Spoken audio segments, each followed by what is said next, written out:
Okay, so guys, heading up, let me ask you a question. Uh, how many of you like literally watch cartoons till late? You can raise your hands or you can just unmute your mic and speak up. Genuinely, come on. Because I am the one who watches cartoons every day. Not every day, but I love to watch cartoon till late. Anybody else who are interested in cartoon? Okay, Karthik, me too. Okay, very good. Awesome, awesome. Now Gautam sir and Maniraj sir will be thinking this lady doing BTech in third year and still she is watching cartoons. But I'm really sorry, sir. I'm really fond of cartoons still now. No, ma. Vishangi, even too, I too before the time of BTech as well as MTech, I will watch Tom and Jerry. It will be of uh, evergreen cartoon. Okay, we Sir, can that watch is that the one, best movie, best and cartoon we ever, can certainly. we know about Scooby Doo. That is also Yes, I sir. Yes, like sir. very much. Okay, Yes, sir. Yes. I'll be also watching, ma. Okay, even my kid Okay. will be watching nowadays the Dora and some other Yes. cartoons and all. Yes, I'll sir. be Yes, watching sir. and Doraemon. I'll be Yes. enjoying. Okay, don't Shinchan. worry about Shinchan is the most famous it. cartoon. Okay, Maniraj sir is Yeah. my side now, so that's great. Really great. Okay. So guys, Shinchan, anyone fond of Shinchan? I guess maximum will be there. Okay, Rick and Morty, great, great, great, very nice, awesome. Yes. Okay, then my personal favorite is Shinchan. Anyways, okay, Pokemon, great. Okay, everybody has their choice. Anyways, okay, so everyone, okay, Shinchan is good. Okay, no problem. So everyone have their own choices, but everybody knows that everybody knows about Doraemon, right? We know about Doraemon, and most of people knows like day one that I wish I had a robot like Doraemon so that he can just take out the gadgets and just he can do whatever we are wishing for.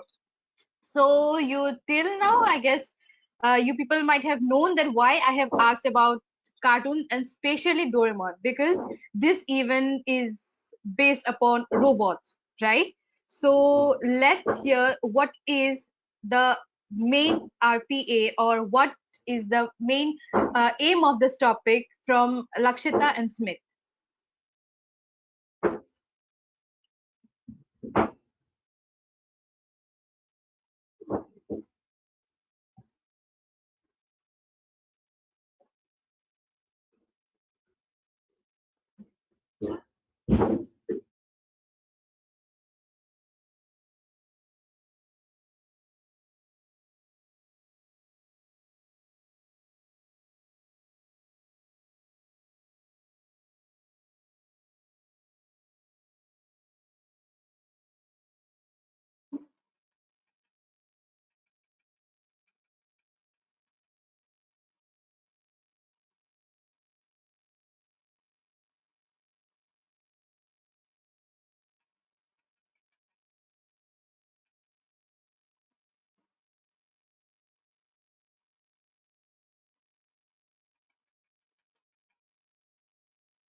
Okay, guys, I guess they are facing some kind of network issues.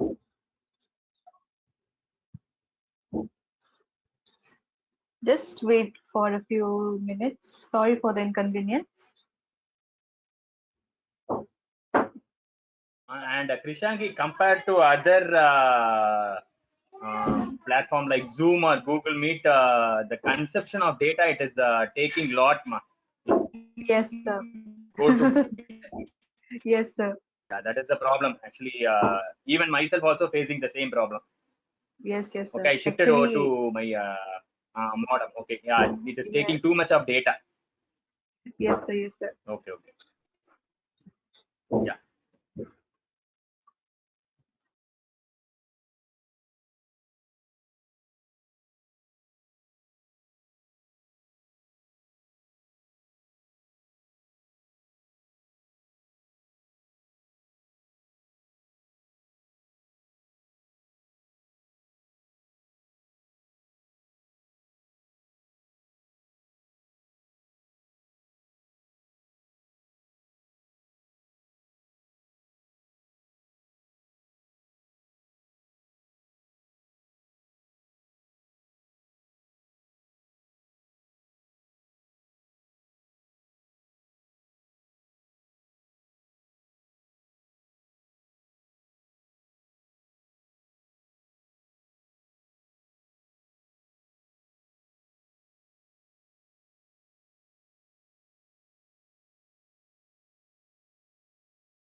So, guys, how are your exams going on?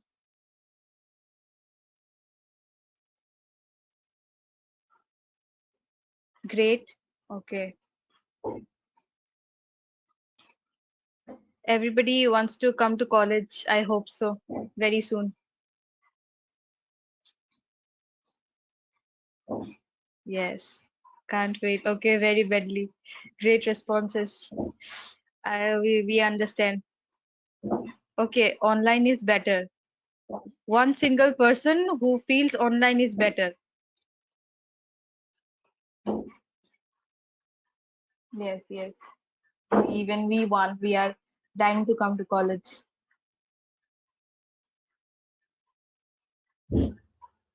Maniraj sir, any idea when our colleges are gonna open? Missing college life. Okay. Not for the next 6 months, hopefully. Sir, why this is happening, sir? We can't wait to go to college. We are expecting third wave, right? Almost in Tamil It has Nadu, to complete. again the spreading has been increasing nowadays. Now, in recent 2 to 3 days, it has been rising. Correct, Dana Gautamji? Amaji, yes. Yes. So it seems, anyhow, I think you will be also getting the convocation or degree in online mode itself, maximum. I Sir, don't know we are exactly, but exactly will you? expecting that. Okay, okay. We'll see to that. We want to meet. No, anyhow, we'll be. Want to see in physical mode. We'll pray Yes, for sir. that. Every Corona as well, COVID want to be get cured. Now, Everything. hopefully, now it's like keeping And finger crossed. yeah, as Gautam sir told, now the third wave in India, but Yes. other states like Brazil and all, it is of sixth wave. Oh my Brazil God. and some other countries, it is started of sixth wave. So we want to be more cautious and we want to be more careful regarding that. this type of COVID. Okay, Yes, sir. so Yes. we'll pray for it. Okay, Yes, okay, sir. Lakshita, you can start, ma. Yeah, Lakshita, yes, you can start. Yes, sir. So, hello everyone. We are going to see an insight about what is RPA. So, RPA stands for Robotic Process Automation. Robotic describes the program that we can set up to do work in the same way we would do with the computer systems and applications. Process refers to the work that we want to get done, and automation is what it sounds like, making work happen on its own. So, we can say that RPA is a software technology that makes it easy to build, deploy, and manage software robots that emulate human actions interacting with digital systems and software. It is software technology.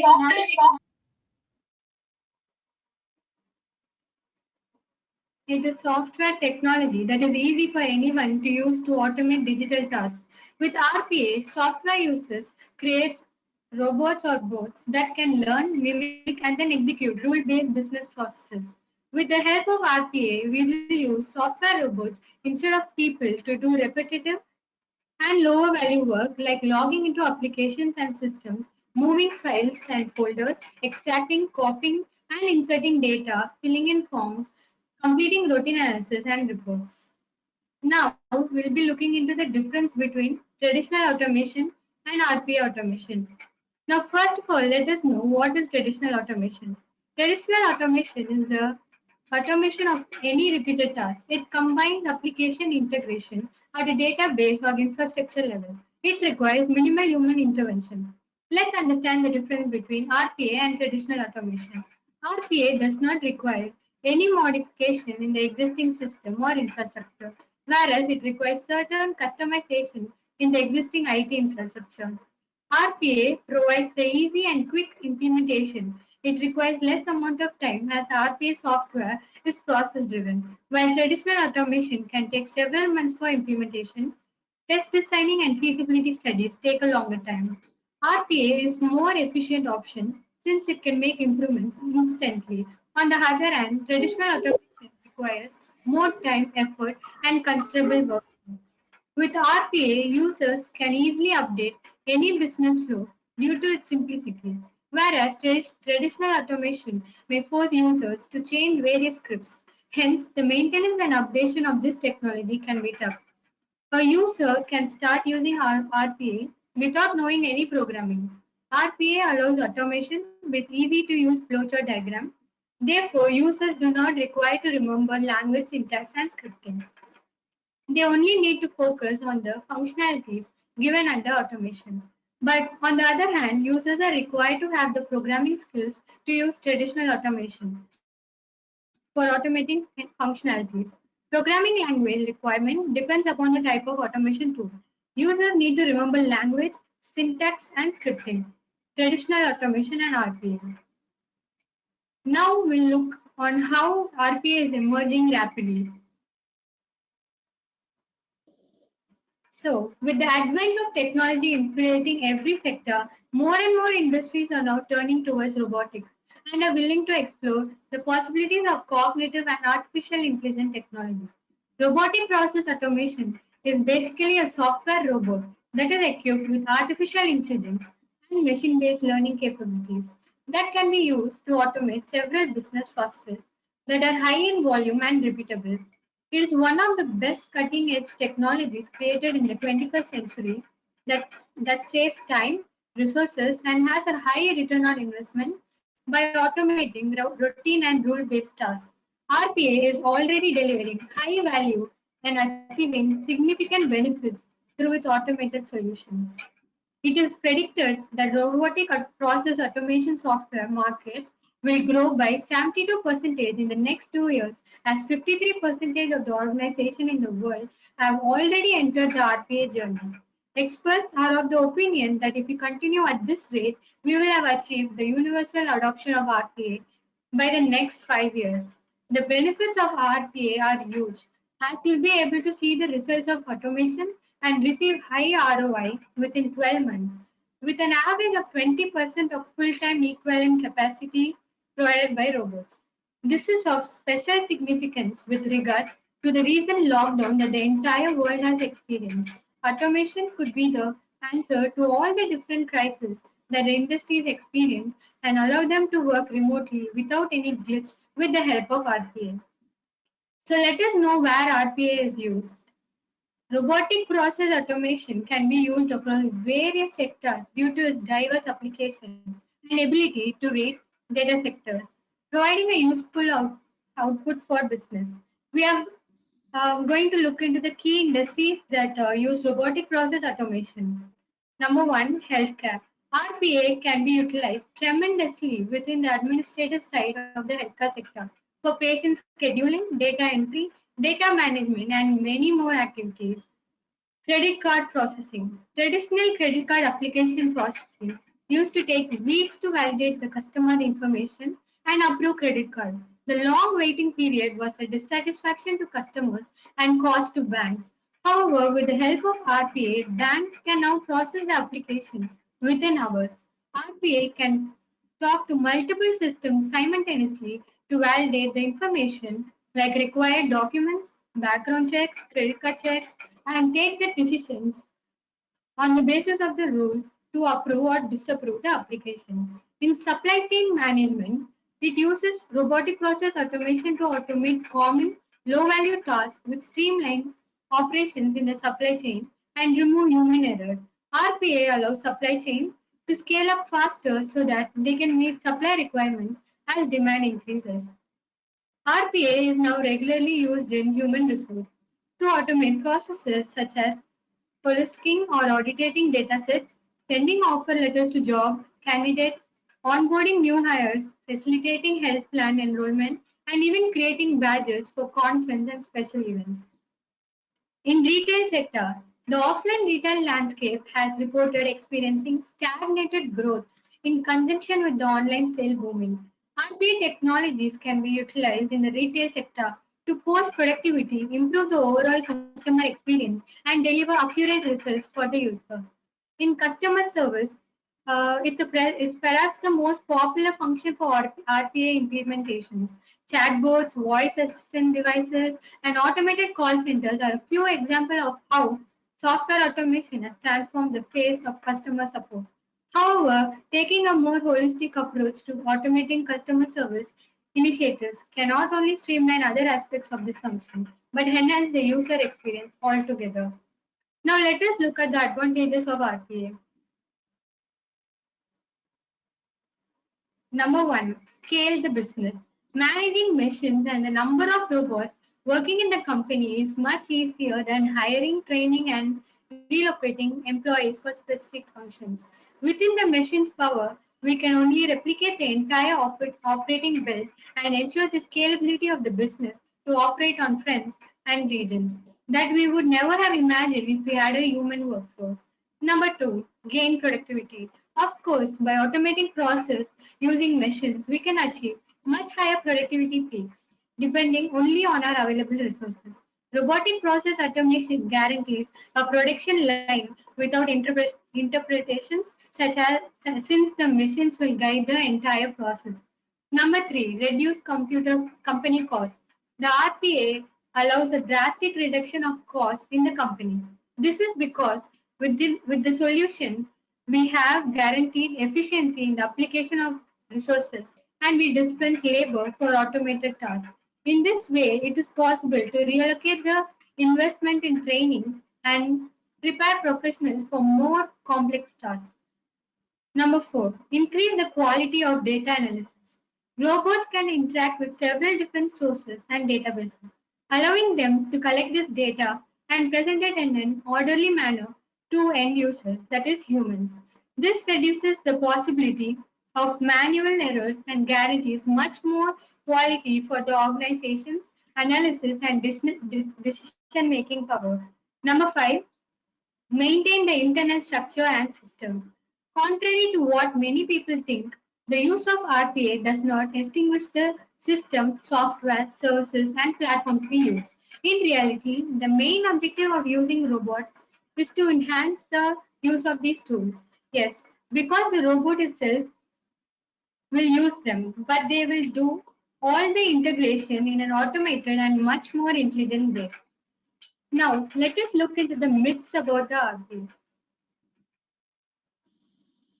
Although RPA has deployed multiple advantages for organizations that have adopted this process, there are many number of myths that have been circulating about RPA, and it's time we bust them and talked about the realities. We are going to look into 5 myths versus reality of RPA. Number one, RPA will bring the threat to employment. This is one of the most common misconceptions when it comes to RPA. But the truth is, this process helps improve job productivity. Employees are freed from repetitive mundane tasks and have the opportunity to concentrate on research-based productive work as RPA will handle all the daily paperwork processes. Number two, RPA means humanoid robots. When people hear the word robot or robotics, the first word they think the first thing that comes to their mind is a walking, talking human-like machine that is going to take over the world. But on a more serious note, RPA does not have any physical form. Since it's a form of software and not hardware, it is integrated with artificial intelligence as it automates using algorithms, data entries, clicks, and copy-paste activities that are carried out by humans on daily basis. Think as RPA as an intern who learns from you, and then those tasks are handed over to him to be carried out every day so that you can concentrate on more important tasks. Number three, RPA can put a hole in your pocket. Many companies are still reluctant to adopt RPA as the hype surrounding automation has made them wary on the potential cost. One of the biggest advantages of deploying RPA throughout your organization is that you get instant results. In fact, by employing a machine to carry out the functions of multiple human workflows, you automatically end up training them to concentrate on other productive tasks such as innovation or business development, which in the end is going to benefit your organization. Number four, RPA is only beneficial for cost reduction. Yes, cost cutting is one of the multiple benefits of RPA, but that does not mean that is good enough only to reduce cost in your daily system. It has a number of other advantages such as improving operational efficiency, improving employee productivity, eliminating any errors which may otherwise be caused due to humans, enhancing customer service quality as you get a chance to concentrate more on your front office processes and leave the back office tasks to the RPA and increase compliance. Number five, RPA can be used for simple tasks. RPA is a software process that is created with a perfect blend of artificial technologies such as machine learning and natural language processing, where you get intelligent automation that helps you conduct end-to-end business process automation and other complex tasks. RPA is not limited to mundane or simple tasks, and it's capable of automating all types of repetitive tasks and work across combined teams of bots and humans. You can input structured and unstructured data into intelligent automation, analyze the data, make decisions based on it, and learn from it in a regular process, future process. So that's it about the introduction of RPA. Thank you, guys. Thank you, Lakshita, for your wonderful introduction. It was really amazing.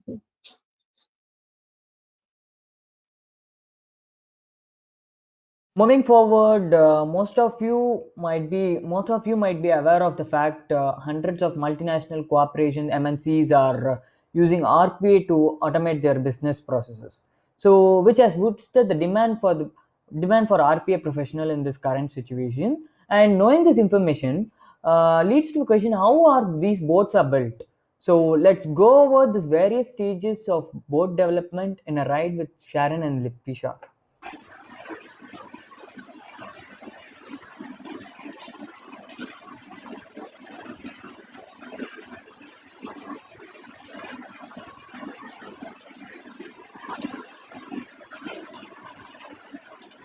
Yeah, actually, we have done we have done it the final. In today's market, the term robotic process automation is the new. To have a thorough understanding of how to efficiently integrate RPA in your system, you should first learn about the RPA software lifecycle. It will provide a clear view of the various stages in which The RPA software is modified to make it easier to apply in a systematic manner. RPA lifecycle has mainly 5 stages and an additional stage which is to execute the built bot. To make your understanding easier, we'll take the example of two popular firms. Let's assume our client is Cognizant and Accenture as our provider. Now the first and foremost step is the discovery phase. The first step is the discovery phase. In this phase, the requirement of the client, that is the consent, are analyzed by the process architecture of Accenture based on the requirement given by the clients. So it is to decide whether the process can be automated or not. Second is if the process can be automated, then with the complexity of process is analyzed. And the third, which is the final step, is finally the benefits from the automation up and down. After the discovery phase comes the solution design phase. In this phase, the solution or the steps to automate the task is designed. The technical architect, in collaboration with the process architect, makes a process definition document or a PDD, which contains the information about each and every process or step to depth. The first step here is that the client requirements are analyzed and the process definition document is made. Then, a flowchart to understand the flow of the process is created. After the flowchart is created, an RPA tool to automate the task is chosen, and then they get started with developing the bot. The third phase is development phase. The automation developer creates automation script in a chosen RPA tool during the development phase. Also, the automation script are created reference to the previously created process definition documents. Depending on the task to be automated on the kinds of automation required. There may or may not be coding required. Once your bot has been developed, the next stage is to test the developed bot. The tool can be many, but the available in the market. But the top three in today's market are UiPath, the Blue Prism, and the Automation Anywhere. What lies ahead from this is the user acceptance test. Here, the developed bot is tested either by the testing team or the development team itself. If the testing is successful, then it moves forward with the next stage. But if the testing fails, then the bot goes back to the development phase where the errors are rectified again. Once your bot is successfully tested, the next stage in the RPA lifecycle is the deployment phase. The fifth phase is the deployment phase and the maintenance phase. After this, the bot is deployed into the production environment. Now, once the bot is deployed, user can use it. But if there's any issue with the bot, it goes to the dev and the testing team once again. Well, these were the main phases of RPA. Now, the final stage is to execute the bot. Now, in the final stage, the bots are executed and thereafter checked to generate meaningful results. So, folks, with this, the life cycle is completed. To help you understand the flow of building a bot, you can refer to the image on your screen.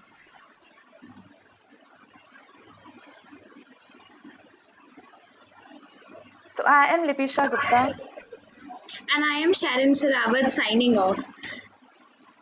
You can reach us out on our LinkedIn and GitHub handles as displayed on the screens. Thank you. Thank you.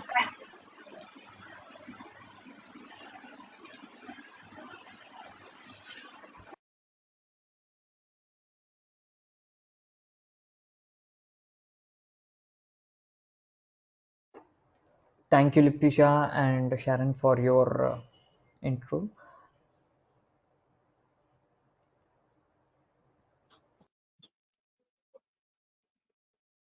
Okay. So, uh, for every work we do in our daily routine, there are some or the other tools that are, associated with it. Maybe it is a hardware or maybe a software, but every system tools functions when it is associated with a particular tool. Same way, there might be thousands of tools in the world which will offer you to create a customizable bot to automate the process you want. But Do you know which are the top tools which are mostly used by world's leading companies in the robotic domain? So let's have a brief look on the pros and the cons of the top three technologies that are used by the companies, which will be explained by Jeevan, Aishwarya, and Darshit.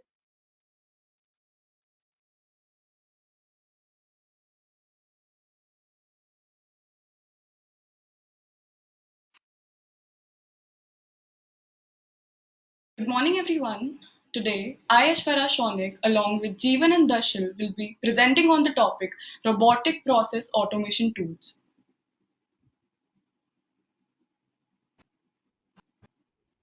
Hey guys, and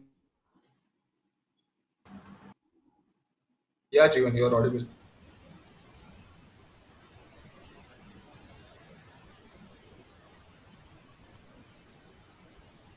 Okay, let us start by talking about what are RPA tools. Technically, RPA tools are the software that help users to configure various tasks to get automated. Let us talk about a real world example. We all are aware that most of the companies have periodic and repetitive tasks like data entries, report generation, and many more. And all these tasks are done manually over a software by the employees. These repetitive and periodic tasks could be replaced by software robots to make the process more efficient, faster, and easier. And to do so, we will require RPA tools. There are numerous RPA tools out there in the world. Here, I would like to name a few. There is Automation Anywhere, Blue Prism, UiPath, Pega, and many more. But in the sea of RPA tools, the industry is dominated by a trio of UiPath, Automation Anywhere, and Blue Prism. And today, we will be providing you with some details about these three. Now, I would like to request Darshil to talk about Automation Anywhere. So, Automation Anywhere tool offers you a powerful and a user-friendly capability to automate any complex business process you would like. It also offers a web-based administration system that provides control to run and manage end-to-end web automated business tasks for the companies. It also provides you cloud-based solution where you just need to store all your bots over the cloud. It does not require any system storage for this. It also offers a better performance as it has a high capability to integrate to different platforms and also scale simultaneously. It is one of the best RPA tool which uses smart automation technology. So it can recognize all the works you just need and it can help you get it done within the time.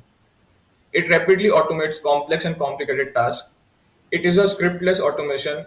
Therefore, you just need to have a basic visual representation thing, so you would be able to create your bots.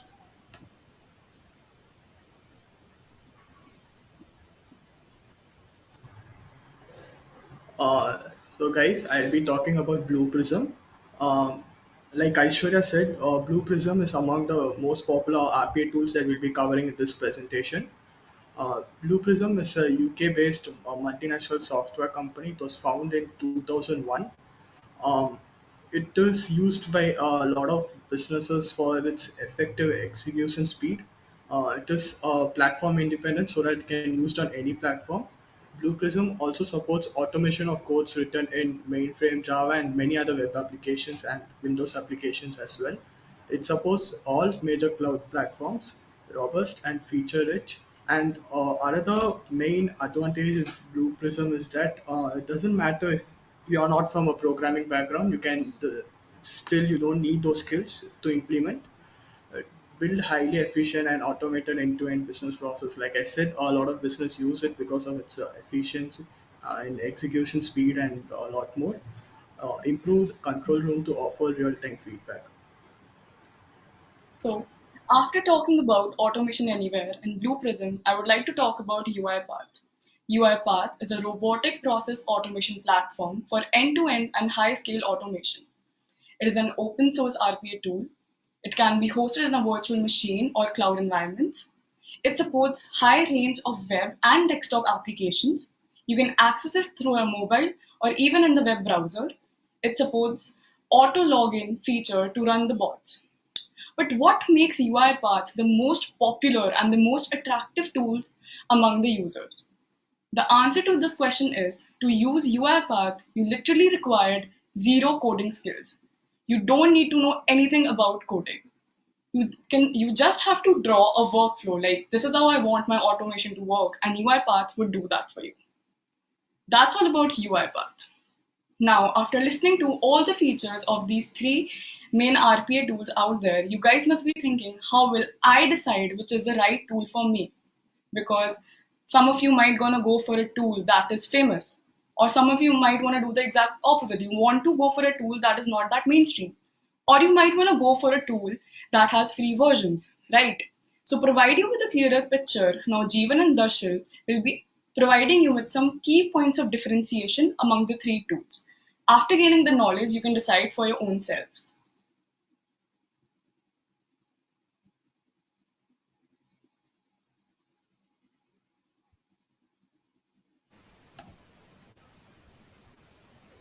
So talking about the differentiation between the three tools, first point is the version. In Automation Anywhere, you can get a free edition. Okay, you can get a trial version for a period of 14 days, I think, and there is also a license version which can provide you a premium support. For Blue Prism, there is no such thing like a free trial. You need to purchase license, then only you can work with Blue Prism. For UiPath also, you can get a free edition trial and a license version. So the next point is robots. Automation Anywhere can help you create front end and back end, both the types of robot, which can integrate as well as for the client side as well as the for the server side. While in the Blue Prism, it only offers the server side bots, and same for UiPath, it offers you front and back bots. Talking about the accessibility, Automation Anywhere is application based. Similarly, for the Blue Prism, it is also application based. So you can just use that bot and integrate in your applications. While in UiPath, it offers mobile and web browser particularly. So you need to better make sure, like when you are creating a bot, it should be used either in the mobile or a web browser.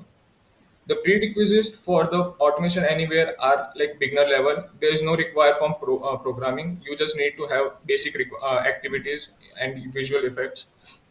For Blue Prism, you might require a moderate level of programming, as it requires some type of coding skills and scripting to create a bot and set the programs and procedure for it. While in UiPath, it requires little or no programming skills. Just you need to make sure like you are able to visualize all the things you are creating with the bot. Talking about the certification, Automation offers paid certification where you need to pay for a particular certification and then you can attend the examination. Blue Prism also offers an official certification which is also paid, so you need to prepare for the examination. Then only you should try. UiPath offers a free training, so you can have a free trial classes and understand the basic learning of the UiPath. Then you can apply for a certification program by UiPath. The next points will be covered by Jeevan. Okay, so Darshil spoke about all the offers they provide and the skills you require to use them. I'll be talking about few more differences like market trend. Automation anywhere is the least popular compared to these three, and Blue Prism I would say it is a little bit more popular compared to Automation anywhere, and UiPath is the most popular, which we'll be even using it in a for the uh, and base tech automation UI is based by Microsoft technologies. Blue Prism is C programming, and UiPath uses SharePath and Kibana. Architecture type, both Automation Anywhere and Blue Prism, they are both client server side, and UiPath is web based. And talking about the operational, automation UI is limited, and Blue Prism is good, high, and UiPath crashes in. Scalability, automation UI scale robot deployment. Blue Prism, like I said, it's mostly used by moreover industry standard because for its execution speed, and UiPath is used by most of them for medium level project. And all that. It's I can say that UiPath is moreover an all rounder. To conclude, I would like to talk about few similarities among the three tools. All the three tools provide you with 24/7 community support on their official webpage. All the three tools provide you with certification so you can have a proof of your skills. And when it comes to robotic process automation, it is not just a fancy skill, it is actually a skill that companies like Infosys or Technosoft and many more are looking for. So you could actually combine your passion for a fancy skill with your career. I mean, what else could you ask for, right? So that's all from our side. Thank you so much. Thank you, guys. Thank you, guys. Bingo. Amazing tools, isn't it, guys? Thank you, Jeevan, Aishwarya, and Darshil for providing us the information on these amazing tools. We'll surely try it out. Thank you, Darshil. And now we are going to the next session. Guys, listen carefully and chin up. This boat is going to be useful for the next few months, and not next few months until our college gets reopened. I think many of them will have assignments in your Google Classroom, right? I too have 4 paintings. And what is the thing is, we take at least 1 hour to complete our assignments, right? By surfing our internet, and we have to surf for more than a hour to complete our assignments. Think of it, all your assignments are completed in seconds and it is automated. So now we are going to see about homework board. It's called homework board. So here, where automation makes you work smarter than harder. So what is the thing is, this topic will be dealing with creating homework board, which will help you completing your assignments within seconds. So I call upon Ramya and Shika for this wonderful session. I'm waiting. Come on, guys. Next, I have 4 assignments to complete after this, after your session. Yeah, Jeez, sure. Rama.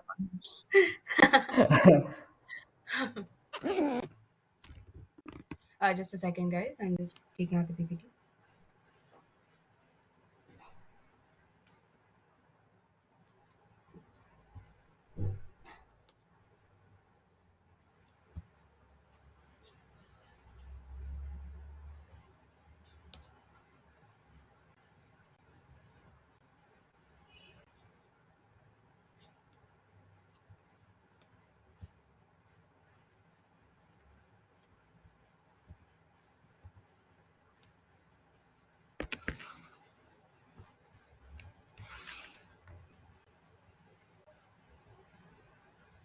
Is my screen visible? Not yet. One No, second. Rama. No, Rama. Yeah, yeah.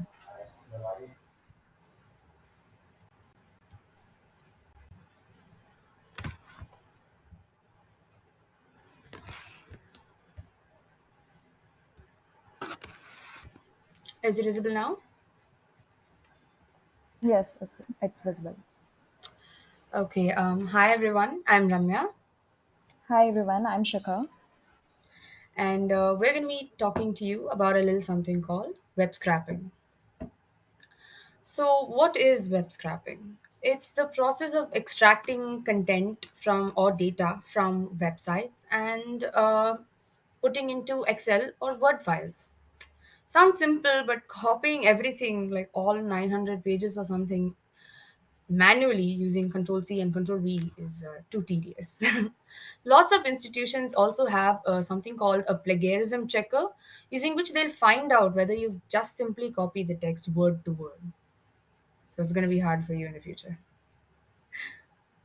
So, why do we need web scraping? When you're looking for the perfect paper for your assignment, trust me, it's extremely time consuming. You're going to have to look through thousands of blogs, thousands of websites to find proper information and make sure that it is right. And using this automation, this method, web scraping, it's extremely user friendly. It's going to give you the right information at the right time. And it's also customizable. You can make a homework bot that'll do your homework, or a bot that can analyze pricing strategies. Anything can be made with the same fundamental technology. So, where is this automation used? It is used in fixing prices. Companies use this to scrap product data for their products and competing products so that they can improve their pricing strategies. They use this data to fix a good pricing so that they can obtain maximum revenue. It's also used in market research where they analyze consumer trends and find strategies on improving the company. News sites provide details on current news to any company. If a company is dealing on their business is being dealt with day-to-day news, this is extremely useful. This is also used in sentiment analysis. Web scraping can collect data from Twitter, Facebook, anywhere to find out the general sentiment about what their product is.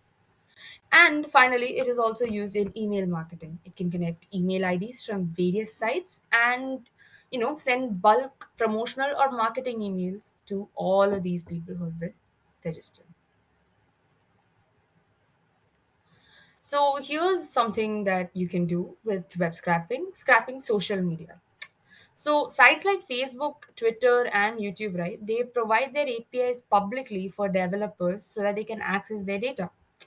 But when APIs are not available or when different data needs to be extracted, a web scraping program can be built using Python, Ruby, PHP, or many other programming languages in order to access and download web information without an API.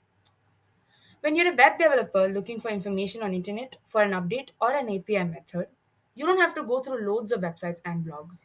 You can in fact build a bot for finding the perfect solution for your problem. So coming back to the situation where you have to write loads of assignment and your university use plagiarism checker to check if students has copied same word to word from the Wikipedia or any other resources. So, and if your reflexes tells not to do so, don't worry about that. Let me show you some solution.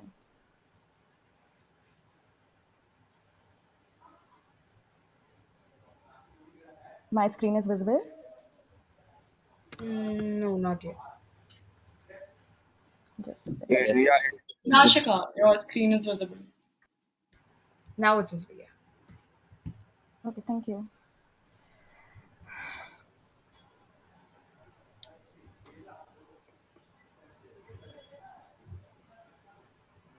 So as we told you, like you will be performing a hands-on on UiPath, but if you haven't installed your UiPath, here's another solution, Automation Anywhere.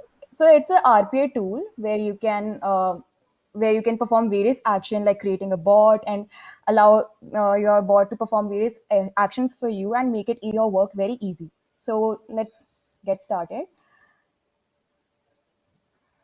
So this is the control room for Automation Anywhere RPA tool. So first thing you need to do is install a package which will connect your local device to your this Automation Anywhere window. So as you can see, I've already installed it. You just have to download it. There is some download package will appear here. So you just can download it. And then after downloading it, you'll find an option in the left pane here, automation. You just visit here and you'll find all the list of the bots or any other thing that you have created here. So since we are going to create a new bot, so you have need create a new bot and you have to give a unique name to your bot. So I'll give my bot a new name, homework bot. So make sure it's the unique ones because once you create your bot here, the bot name will list appear here, and it will be very difficult for it to check. So you create an edit. So your bot is created, but it's only the name. You haven't performed any actions, and these are the actions that you can allow your bot to perform it for you. So the first thing I'm going to do is I will open the browser from where I want to scrap data. So you will write browse here in the search, and I'll open the browser. Make sure this pane is in the list view, not in the flow view. I opened it. So you have to copy the link of the browser or the website from where you are going to scrap data from. For example, I want to scrap the data from W3 schools and I've opened it in new window. So I'll tell you the reason why later about it. Why is it very important to or very easy for you to work for the bot to locate your website or browser. So you just copy the link here. because I want to suppose I want to get the data from W3 schools.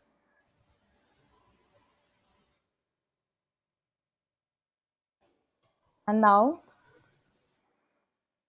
I'll start. We will see a start recording icon here. So I want to. So if you want to record the data or the image, anything, you need to start record it. It will take a few seconds to open, and this dialog box will appear. You have to select the website where you want to scrap data. So I told you like why to open in a new window, because if you open in the same tab where you're creating the bot, it will be little difficult for it to check where your website is located. So if you want to make your bot to work it easier, you need to open it in the new window.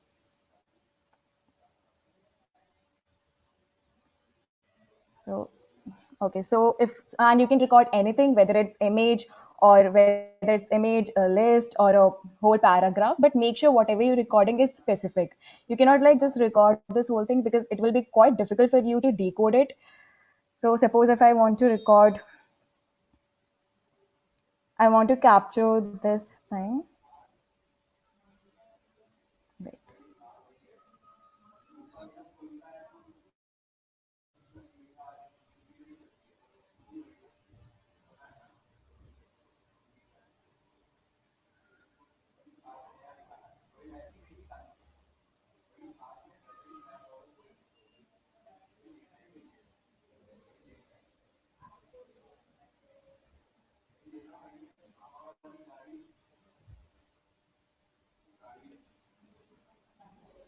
Okay, suppose I want to record this line, and you just click it here, and you will find your this one thing will appear. It means you have captured one image, and if you want to capture one more, you can do you can do it, and then you finish it. Suppose if I'll just do it one, and then you click here. So you can preview it also if you think that it's okay.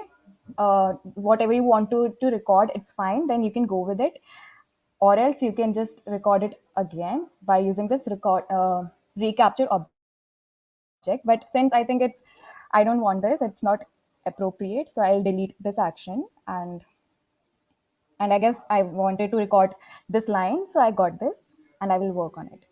So next thing is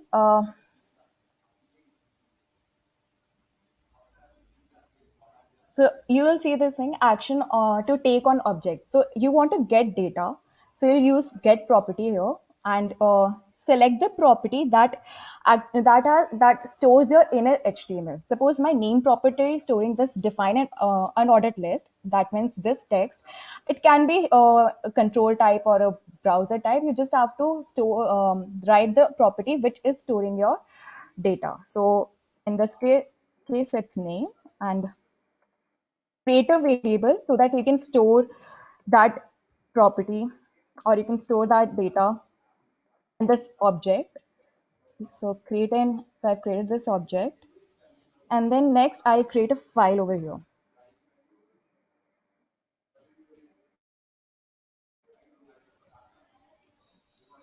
You have to create a file where you want to store a text. It means basically a text document, so that you can store your recorded object in that text document, or a PDF file, or if you want to store it in an Excel sheet.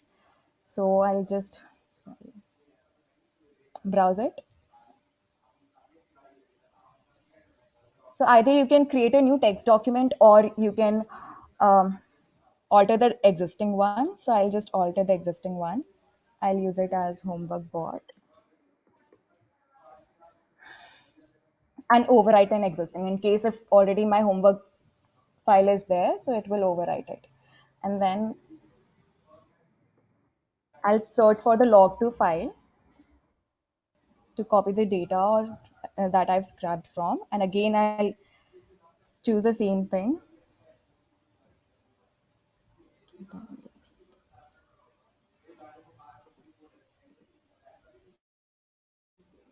And make sure whatever file you're writing is similar to the file you created before.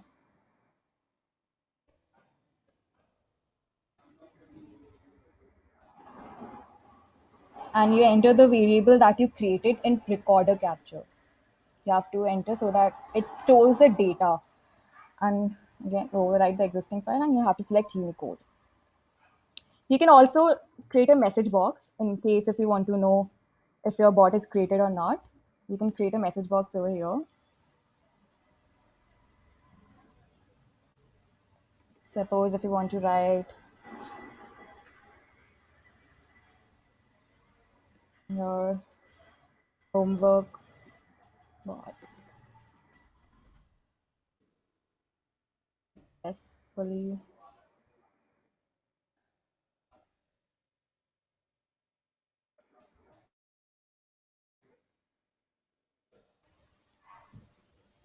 your homework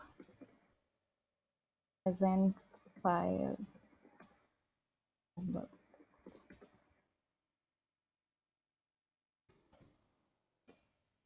So my message box is created, and now last step is you have to close the window what you have opened, where your browser which is opened, like W3 schools where you have scraped your data. So you have to close it, and this is the object. So now in the end you have to save it. So your homework bot is created, and now you can run it. Just check it. It generally takes few seconds to save everything. So with this bot, you can perform various things, whether it's mining data or some business analytics, or even if you can perform some fun hacks, like if your friends sign in your computer and you can set this recorder and you can get their credentials too.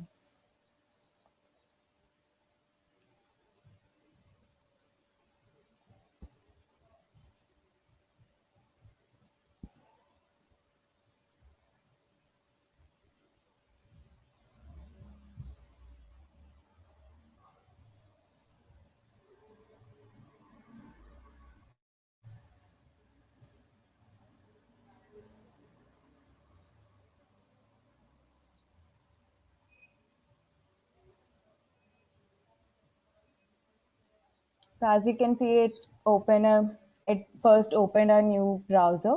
The first step, it will open the new browser.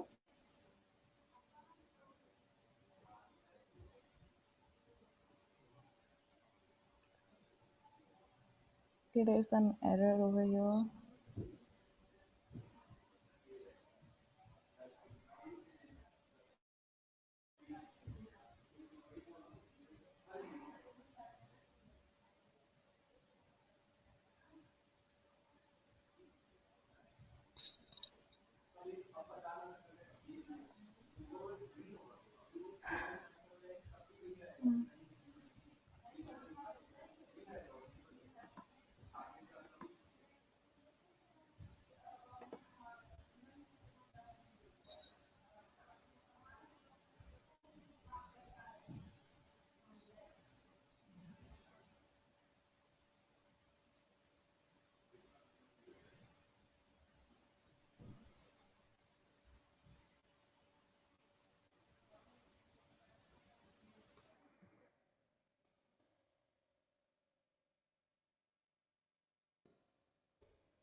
Sorry for the inconvenience, guys. I guess there's some small error, which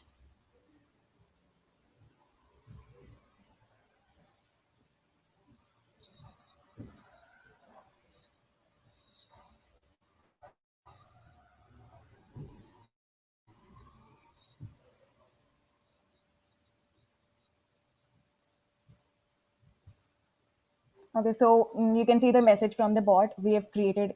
So it's like on the step number 4. And close this message.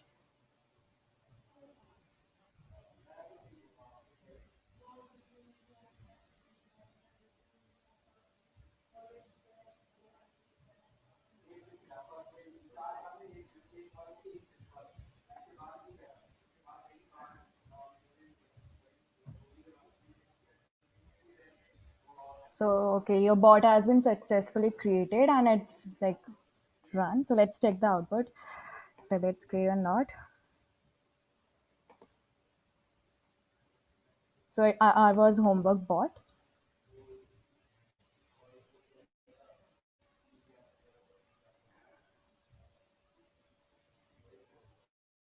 And voila, your homework bot is created. So with this, you can not only just copy the text, you can also copy the pictures or any data sets or anything that is required for your assignment or anything.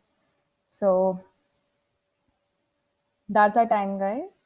If you have any questions, post in the chat box and we are sure to reply it. Thank you.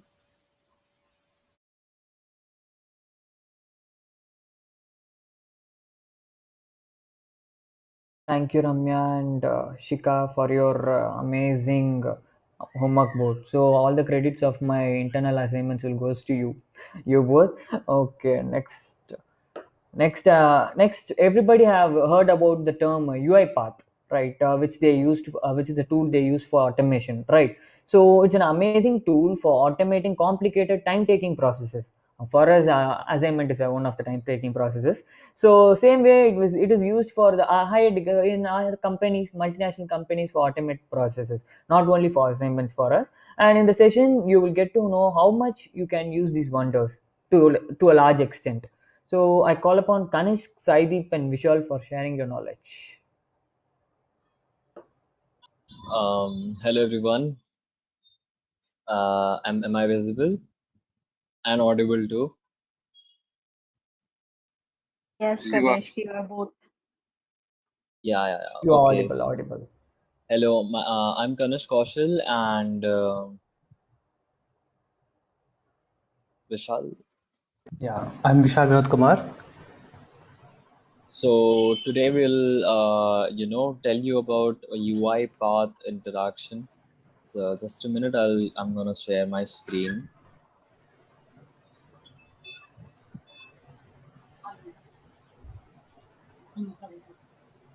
So can you see my screen? Yes, it's visible, Kanish. Okay, just a minute. Um,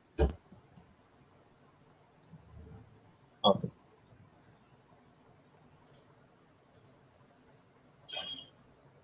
Now it must be visible completely. Okay, so hello everyone. So welcome to UI Path. So this is basically the tool which we are going to use to automate everything. You know, from here onwards. So, what is UiPath? The simple question which everyone has. UiPath is the best RPA tool among the top 3 RPA tools, as you have heard in the previous presentation by Jeevan, Ashwarya, and Darshal.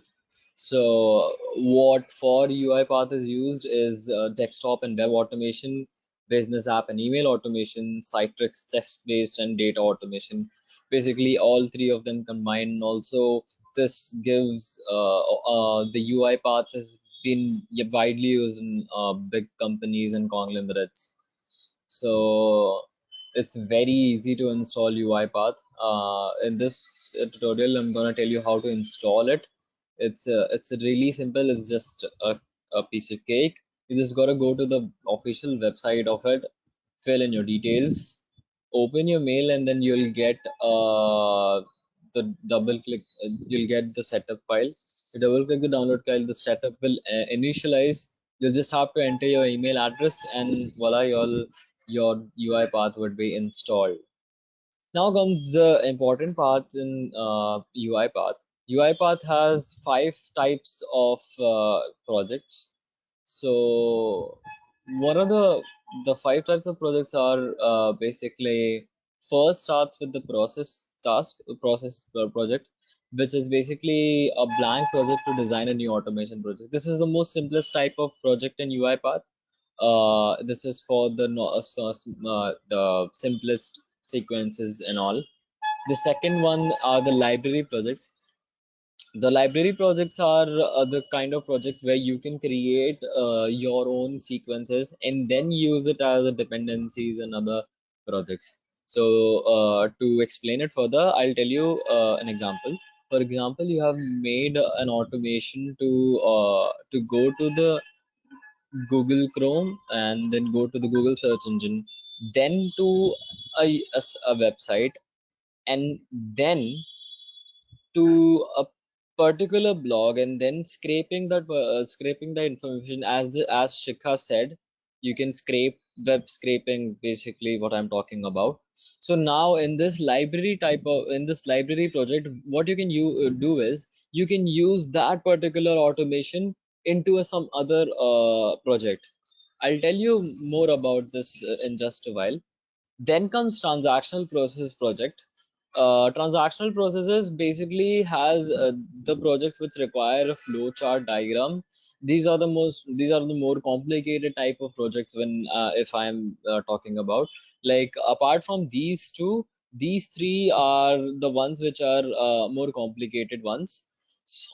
So transactional processes is the one where flowcharts and these complicated sequential parts take place. And then comes agent process improvement. So as the word says, trigger an automation response to a mouse or a keyboard user event. So if you want to create an automation which triggers when someone clicks a button, or someone uh, presses a key on the keyboard, only then it would trigger. That is the type of automation I'm talking about. So this is agent process improvement. Basically, it reacts to your own stimuli. Unless and until you don't click something, this automation would not start. Then the last one is business enterprise framework. Business enterprise framework is the type of automation projects in UiPath which is used in bigger companies, and which requires heavy intensive usage of automation. So these are the 5 projects in UiPath. We would be mostly using the first one because we are we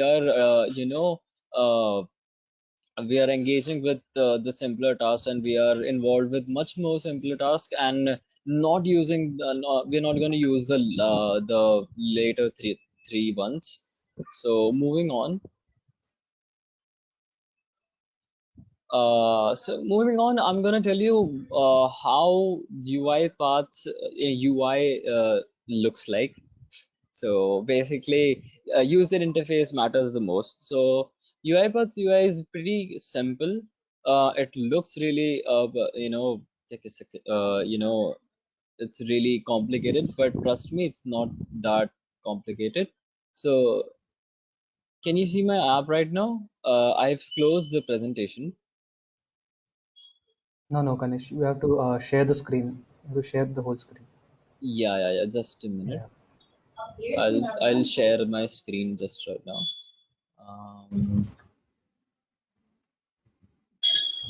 So now can you see my whole screen? Yeah.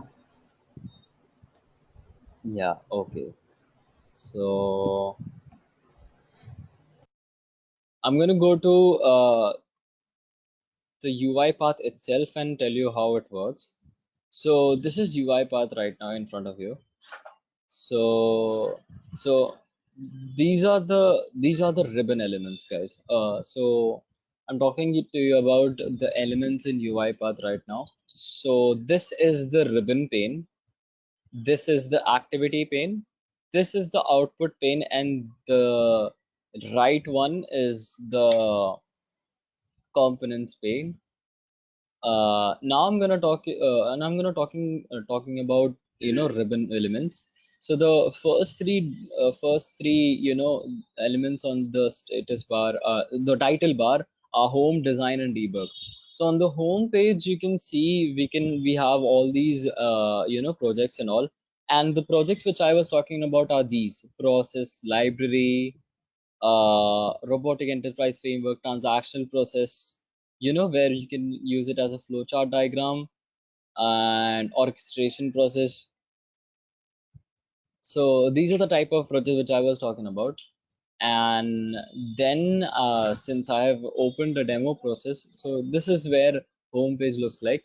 The design part has all these ribbon elements like new new file, save file, export as a template, and debugs as debug file. So debug file is basically nothing but, if you are coming from a coding background, you would understand that debug basically uh, finds an error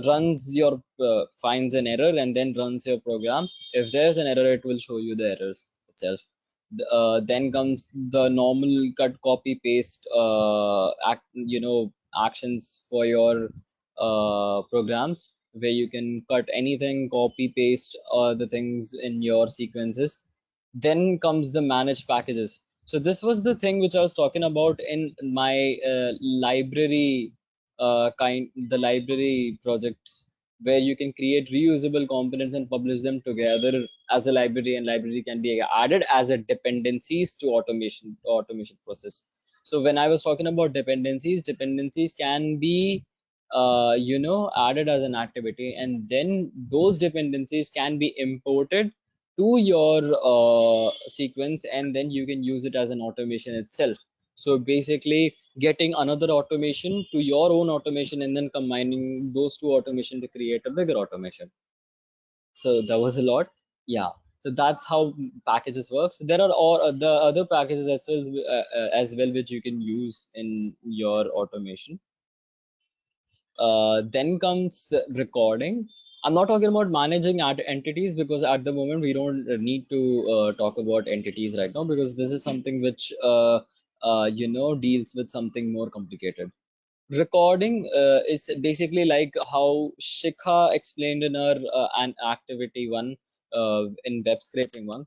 This also records your activities at once. You can start the recording, and then it will basically record all your activities which you do in your desktop, and then mimic the same in the automation itself. So basically, if you start the recording and then you close the software, you go to somewhere else, you type something, and then you go to do something, basically it all records all your steps and then converts it into an automated process. So you'll have to do nothing but just record all the steps. This is how easy it is in UI part to do automation.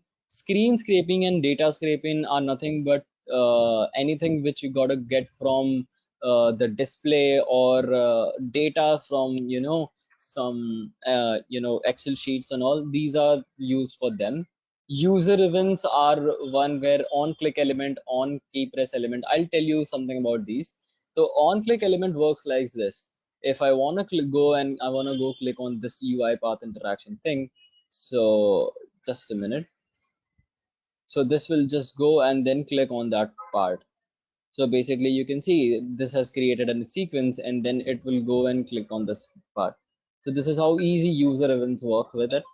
UI Explorer is nothing but where you can go and change some kind of sequences, and then do any modifications in UI Explorers.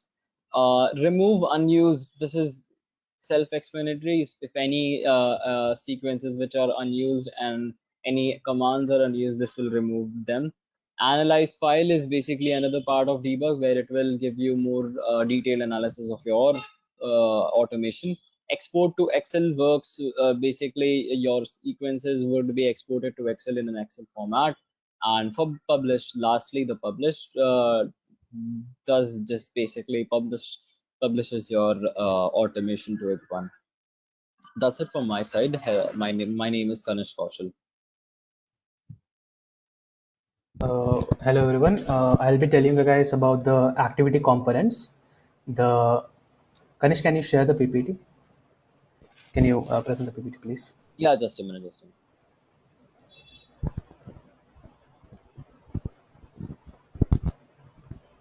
Mm, Can you Yes. just a second? Sharing the PPT with you.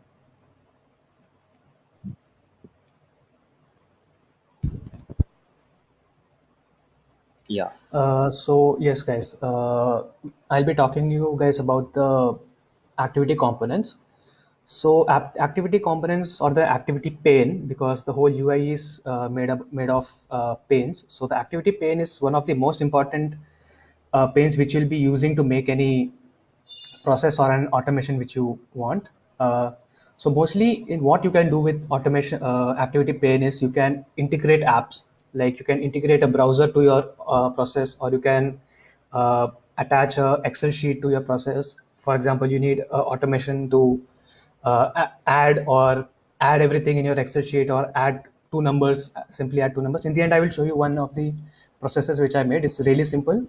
And one of the best things about UiPath is it's that you require no coding. I think maybe a basic coding will give you an edge, will give you an edge, and you'll be able to do it better. But most of the things are drag and drop, and you can just drag the stuff from activity component to your workplace, and you can directly use it. And next slide, please, Kanish. Yes. Yes, so here is an example of the workspace where we have made an process using the flowchart. So now I'll share my screen and show you guys more about the UI of, uh, one second.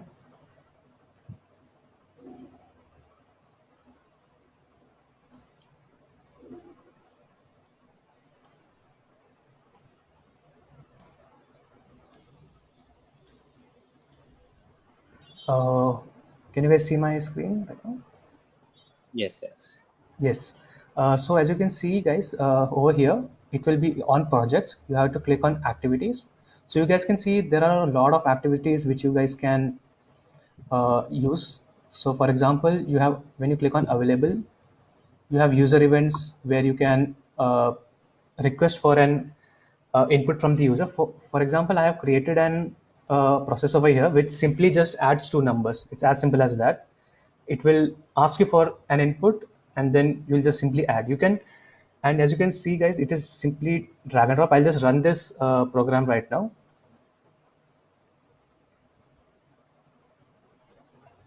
Can you see this dialog box, guys? Yes, yes, yes. Yeah. So if I just add 10, I add 10. So it just gives me a message box which says the sum of n1 and n2, where n1 and n2 are variables. For that's why I told, like, if you have basic coding knowledge, it will be better. And for example, if I need to add some more elements to my automation, I can just simply drag and drop over here. And when I click on it, you can see all the other properties, and you can customize it to your own needs. For example, if I want click on element, I can just see, I can just, it will ask me like if I want to click on somewhere. So it's like that. And you can simply, if you don't want, you can just simply delete the file.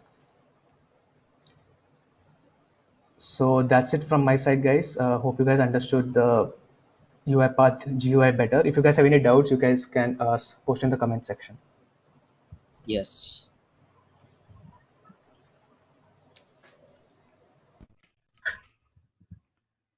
Thank you, guys. I was Thank you, I'm Ganesh Saidi.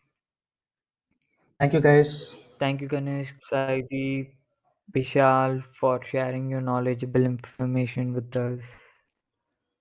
Wow.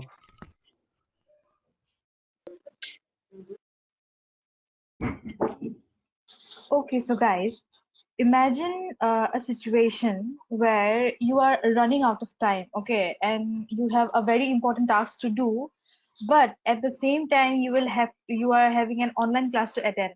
Okay, to be honest, most people will go for the work and they will leave the online class, that's for sure. But still, I'm just telling that suppose you have a situation, and it is a situation where you have to compromise one of the tasks, which is very precisely will be the online class. And now we got a solution for this problem. So how about ordering your boat, okay, to attend your class on behalf of you?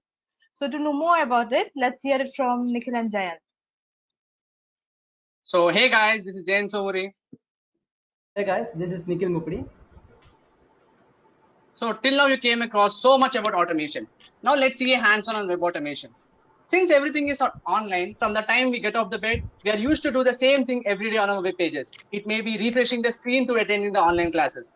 Imagine just by a single click, where all the things which is boring and gonna take some odd time gonna complete. Yes, it is possible by web automation. So what is web automation? So web automation is the concept of letting software bots to pre-perform predefined actions, tasks, and processes on a web browser, on a web application. It's nothing but we are asking our automation to perform some predefined tasks on our web browsers, like either it may be Chrome or any other web browser to perform some predefined tasks. It might come out of a surprise for some people, but automation is already everywhere around us. So let's see about what are the uses of automation. So website automation can be helpful in automating repeated processes that involve interacting with a web browser, like scraping data, a website, or entering information into any online form. Many web-based business and applications today are widely structured on web-based systems. Many of the tasks involves a repetitive, tedious, and which is going to take a lot of time and money, right? These all things going to be reduced by just web automation. So either it may be form filling, screen scraping, data extraction, and transfer between applications, web testing, periodical report generation. Oof, so many things, right? Everything is going to be just as simple when you know how automation to perform and what are web automation tools are. So now, as many of my mates already told you about UiPath Studio, and they gave a detailed explanation about UiPath Studio, I'll be telling you how we're going to perform this automation in UiPath. So it uses an inbuilt recorder that can read and enact web-based activities. It identifies web elements by their attributes and accurately manipulates them while keeping up with the website changes. So it means that even while the website is being changing between 2 to 3 browsers also, it is constantly being noticed and it will be working properly. So the graphical workflow editor is intuitive and requires no coding skill. So, trust me, guys, in the coming few minutes, you'll be seeing that no coding, without any coding skill, we'll be able to manage an automation. So now I'll be telling you where the automation is being really useful. As I mentioned you before, this automation is everywhere around us. So employee analytics. See, for example, think about a firm which has around 1,000 to 2,000 employees. For a manager to know each and employee statistics or his workflow, it is going to be a big task for him to know each employee's report, right? So this web automation is going to be very helpful for those managers. And hiring process. Guys, make sure about this hiring process, okay? So hiring is one of the toughest and most critical part of any institution or any company. And for HRs, for them, going through your applications or your resumes to the sea of applications, it will be very tiring for them. It's going to take weeks and months, right, to check something about your resumes. Not only for a hiring process, even while you're applying for universities, whether abroad and everywhere, your SOPs, your resumes will be first automated by this web automation tools. Then finally, it will be shortlisted by the professors. So in hiring process also, this web automation is being used. And comes the employee help desk. Like as we know, chatbots are also a part of automation. So these chatbots aren't only becoming more intelligent, they're very useful too. You might see in many web pages, as soon as you enter into a desktop or any web page, you might be seeing at the top left or top bottom, anywhere you'll be finding some chatbot. Okay, it's like a help desk. And I am one of those who's going to use those chatbots and make fun of them sometimes, and makes my things easier. And then comes meetings. I know, guys, in this way, keeping these events on the Saturday is a bit difficult for us. And with this, when it comes to in offices and everywhere, keeping the meets between the proper schedule where everyone will be able to attend, right? That is going to be a biggest difficult task for any office manager to schedule meets. And this can be shortlisted, and it makes things easier for the meetings, even for the managers to conduct proper meets. And the form autofill. So form autofill, as you know, like in this pandemic, everyone are used to fill the forms. Even for our event registration, you might have seen, you might be filling the forms. Isn't it boring, right? Every time filling the forms. Yes, even your automation, this web automation will be very helpful for you to filling of forms. Not only forms, even the payment gateway transactions, even the forgotten passwords which you're forgetting, right? That issue won't be there if you're going to use web automation. And as per UiPath is one of the most encrypted and trusted platform where you can even automate your payment transactions. So these are some of the real world examples of web automation. From now, I know most of you are awaiting for to see about Gmail automation. It's on its face. Over to you, Nikhil. Yeah, now lots of theory, right? But trust me, it's worth it. So now let's dive into our hands-on session. But before going to that, we need to know a topic called selectors. So what are these selectors? User interfaces and HTML web pages are built using a series of containers nested in one inside other. Selectors store these attributes in the shape of XML fragments so that a specific element can be identified. He is simply saying that the bot will remember the element using these selectors. The selectors are the memory for the bot. So now you know about the selectors. So let's start our Gmeet automation. So now let's dive into the UiPath Studio. Before that, I want to create an Gmeet. So let's create that first one.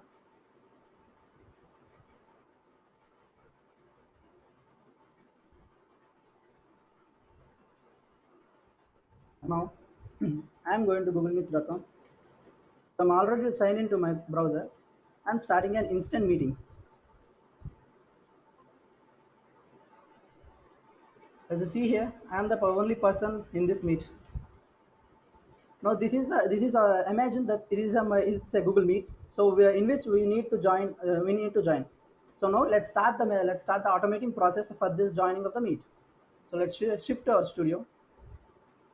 And now from here, let's start a new process. So I'm gonna name it as meetbot, and then okay. So it's creating a workspace for me to work on my automation. It's gonna take some time. Yeah, no, this is what when we it will be appearing when we create a new process. Now open the main file here which is showing. Double click to view it. Next, we'll drag a set of sequence. Since we are doing numerous amount of since we are doing many steps, we need to keep them as a sequence or a flow chart. So now I'm just clicking on sequence, or you can search here like sequence. Yeah, click on the sequence and drag it and drop it here. This is as simple as drag and drop. Like we need to pick the activity from here, and we just need to drop it here. So now I highly recommend you to do the process side by side and manual method so that we can automate it very easy. Now first of all, what should I do? To automate the meet, first I need a link, right? So I need to join in this link. If I do it in manually, first I will open the browser and I will copy paste the link here and I will enter it. Yeah, right.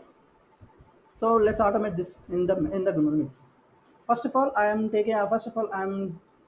taking an activity called input dialog. See, it's showing here input dialog. See, basically what it will do is it will input a dialog. So we need to store the meet code, right? We need to use the bot multi-purpose. Like if the meeting is changed, but my bot will not be changed. It can enter to any meet. So I'm just creating variable. Like do remember, guys, that the string should be in double quotes anywhere in this UiPath Studio. So from the further dialog, I'm giving like meet code. For the input label, I'm just giving enter your meeting code.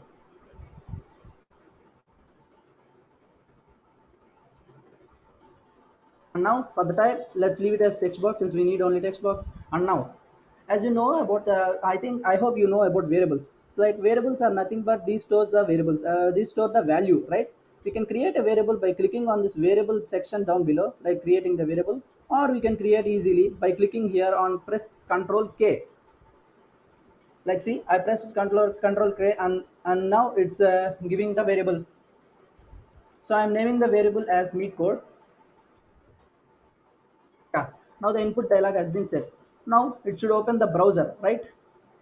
So to open the browser, search for an activity called open browser. As you can see here, it's the open browser activity. Then we need a URL to open, right? So we'll just copy the URL from the Meet. Yeah, this is the Meet URL, I guess. Copy. Then place your URL in the double quotes. Since it's also a string, beware to place it in. And then I'm removing the Meet code. Since we had assigned a variable, we just add the variable at the last. Let's. My variable is Meet code, right? So I'm entering Meet code. And then what should we do after entering the Meet code? Like, it opened our website, and then now we should set our audio and video, and we should press join, right? So let's automate these 3 steps. Now to do the click options, we need an activity called click. Search click in the activities plan. Yeah, we got the click option. And now we can simply indicate the element which we need to be clicked, like by clicking here. See, I can just indicate that I need to click on this mic option. So I'm indicating, as you can see on the top left, it's indicating which element it's clicking. Yeah, see. And again, I'm keeping the same to off my video.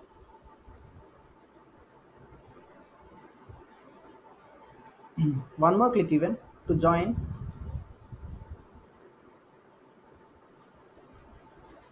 Yeah. So now our bot open the website, open the Gmeet website, and it will click off my video mic and also video, and then it will click on join also. So I had joined my class. Then what should I do? I should record my class, right? So to do that, we can use any recorder like Bandicam or something, any recorder. For the demonstration purpose, I am just using my Gamebox recorder. To activate my recorder, I need to press Alt Windows Alt R. So I need to press my bot need to press Windows Alt R. So to do that, I am assigning an activity called send hotkey. Here it is. Now I just need to press Windows and Alt, and then I need to press R key. So with this, my Windows game recorder will be initialized and start recording my video. And then what else I have to do? I have to post my attendance, right? So we need to click on this start icon. Again, search for click option. Drag and drop it here, and then indicate on the element. Like click on the chart icon.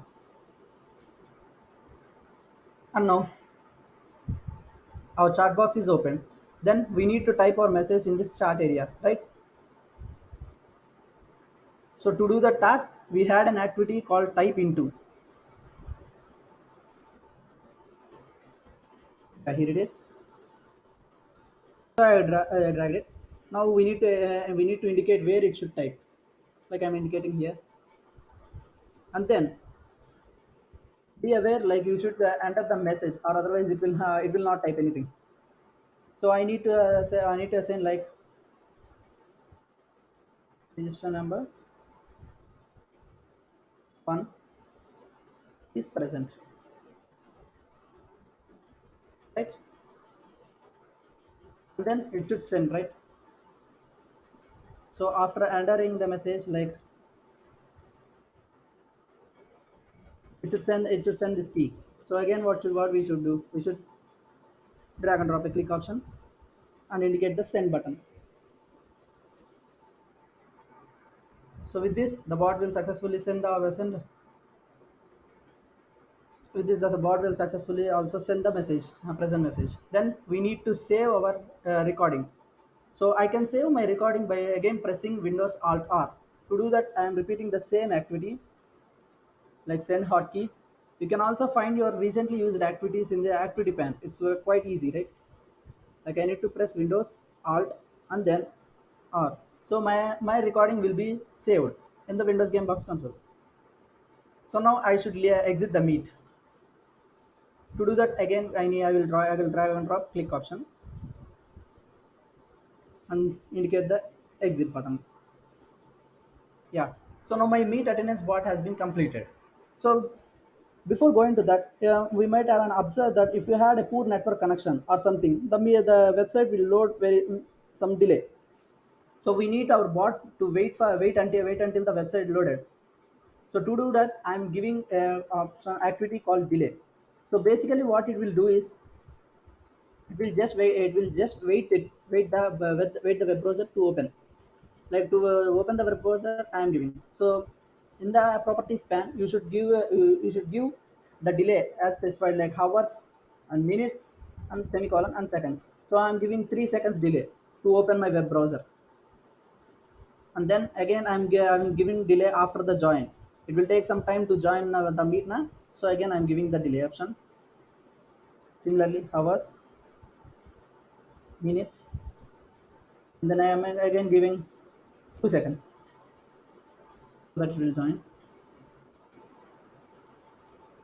Now, so if you want your bot to stay at the completely after end the box, like if you want to stay completely of the whole meeting, you can also give like the delay option, like 0 hours, 50 minutes, 0 seconds. So your bot will stay in the meet for 50 minutes, so that your complete class will be covered, and after that only your bot will be leaving. So for a demonstration purpose, I'm not using this one. You can delete by clicking the delete option. Then I'm keeping the delay after the send button. I'm giving it 2 seconds. Yeah. So now what my bot exactly will do is it will first ask you for the meet code, and it will store in the meet code variable. Then it will open your browser activity. You can also specify like which browser it should open. Like I am choosing Chrome as my preference. You can also choose Internet Explorer, Firefox, Edge, Custom, or anything. So I'm just choosing my Chrome. Make sure that you already signed into your Chrome, so that it will not ask you to sign in again. And then it will wait for 3 seconds to open this Google Meet website, and then it will off my mic and video, and it will join to the meet. After 3 seconds, it will start recording, and then I will open my chat box and send my attendance, and then it will post my attendance in the chat box. And after 3 seconds delay, it will save my recording and leave the meet. Yeah, quite interesting, right? Now let's check it out how this meet works. First, I will leave this meet. So as you can see that I am the only person here. Now let's see our bot joining the meet and posting its attendance. Now click on the debug file and remember to copy the code of the meet. Like you can copy on this only this part as the bottom of my screen. Like this is the meet code, right? For every meeting it will be special. So copy this and then paste it in your input meet dialog. So it is asking me for the meet code. I'm giving it to the meet code. I'm pressing enter. Now it opened a Google Meet website. See, I'm doing nothing. It's off my cam. You're doing nothing, guys. It's automatically typing it itself and doing things. Yeah, as you can see, it went to my meet. I'll show you clearly what had happened. Like, see, it came to this meet. My bot came to my mic and it posted my attendance, and it is also saved the game clip for me, as you can see here.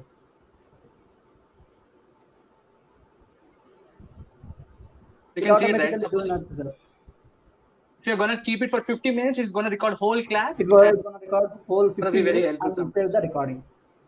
Exactly. So that's it, Isn't guys. that For easy, my guys? side. So as we've already mentioned you that it requires no coding skill, we ended up without doing any coding skill, just recording of your things and just keeping in a sequence, and voila, everything is gonna be doing by You the can chat also automation see only. that your bot execution by here only. Just with a single Exactly. click, our bot joined the meet and it has completed your meet Your work. attendance. So that's all from Gmail automation, guys. Thank you. This is Jayan Somuri We signing off. hope you like the session. Thank you. And this is Nikhil signing off.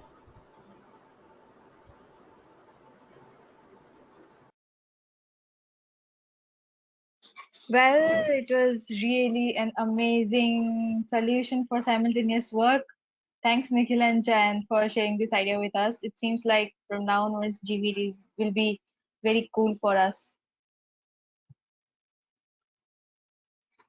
Okay. So, guys, have you ever been frustrated with the, amount of unread emails that pops up on your screen, and that floods your mailbox when you link an app with your email after installing it, like maybe Zomato or maybe Swiggy or Mintra, etc. It's so irritating, right? And have you ever wondered that how do these organizations, manage to send so many mails every day?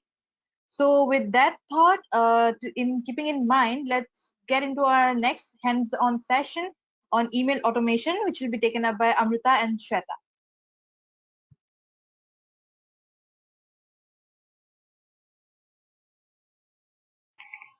Hey guys, I'm Shweta and I'm here with Amrita to give you a quick session on email automation.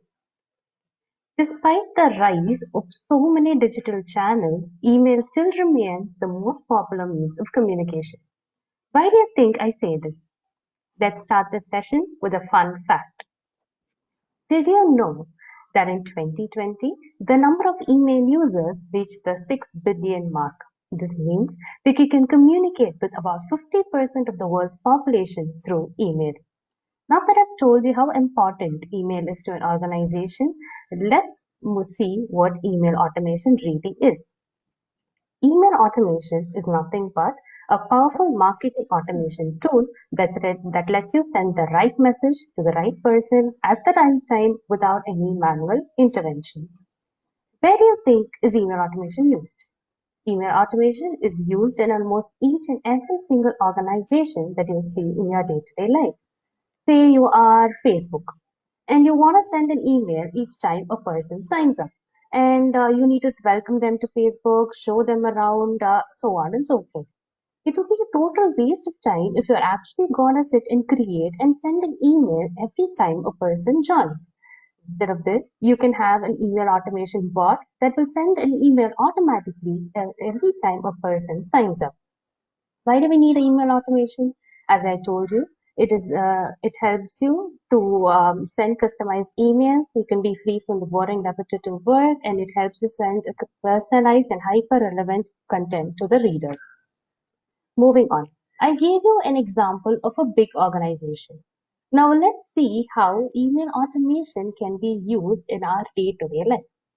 Consider a scenario of a college, okay? And any query the students or the faculty or anyone has will be sent to a common email. So this common email will contain the message for which belongs to the CSE department, EC department, CEE department, and so on. Now you need to categorize the email from this and send it to the respective department heads. If you're going to have a group of people do this, it's going to be repetitive work, time consuming, labor intensive, and less accurate. Imagine if this whole lot can be replaced by a bot. A bot is going to do this work, then it's going to be less repetitive, less time consuming, it's not going to be labor intensive, and it's going to be highly accurate as the bots don't make much mistakes. Now over to Amrita, who will be doing a hands-on session on the scenario that I just explained. So guys, am I audible? Yes, Hello? Amrita, you're Yeah, you audible. are. Yeah, okay. So now that we've seen what email automation is and how it works, it's time for the hands-on session. So as Shweta has already explained what the backstory is and for what are we going to automate, now before we get started, there are a couple of prerequisites to be done before we start on with the event. Before we start on with the email automation. So as you can see, I have here a sample Gmail account which is filled up with a lot of mails which have different subjects which are from CSA department, ECA department, EEE department, so on and so forth. So now if you have to sort out only the CSA department files, it's gonna be really tiring. So let's automate this process and let's segregate all those mails which have CSE in their name itself. So before doing that, let's go to the Google account of this particular mail ID. And here under the security informations, let's move on and yes, and I'm going to give the access for less secure apps. So guys, UiPath or any bots that we are going to do are less secure, but they are not malicious. So make sure you're on this before starting the email automation, so that it doesn't stop your UiPath to go and access your emails. Number one. Number two is we will require two databases like a sample Excel sheet. Like you can see, these two are completely blank. I have just saved them, which are absolutely blank. Okay. So now that we've done with the prerequisites, let's start with the UiPath Studio. So just a minute, guys. So yeah, I've come to my UiPath Studio, and now I'm going to start a new process, and let's start from scratch. Okay. So the name I'm going to give is in automation. Any name you can give, and I'm just going to create this. Yes.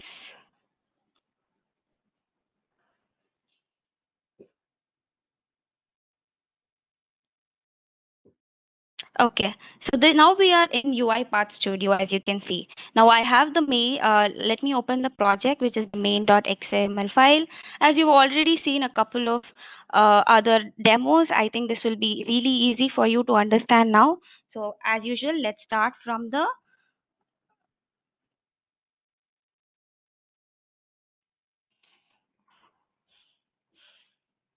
one second, guys.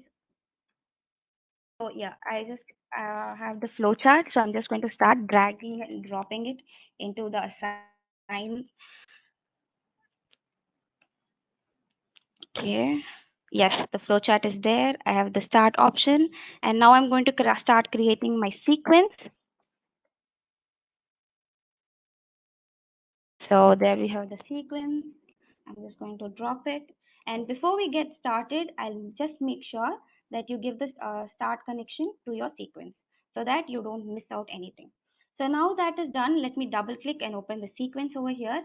And what is the first step, guys? First and the most important step is getting into the email, right? So let me go and let me take the assign function. Let me take the assign function in, and what I'm going to create a new keyword called the email. And in the email, I'm going to give the mail ID that we use. That is the demo email that I have, rpa@gmail.com. So I have the mail ready. And now what I'm going to do is I'm going to, once the email is passed in, what do we need next is the password. So let's give this the password, which is used by using the get password assign activity. So I have the get password activity here, and inside the get password activity, I'm going to give the password for my email. Okay, I have given the password for my email, and I'm going to store it in a new keyword called as password so that I do not need to create it each and every time. Okay, so we have started with assigning the email, getting the password. Now what is next is that we need to create databases. So I already have the databases that we have created, but we need to assign that to the UiPath. So let's get the database.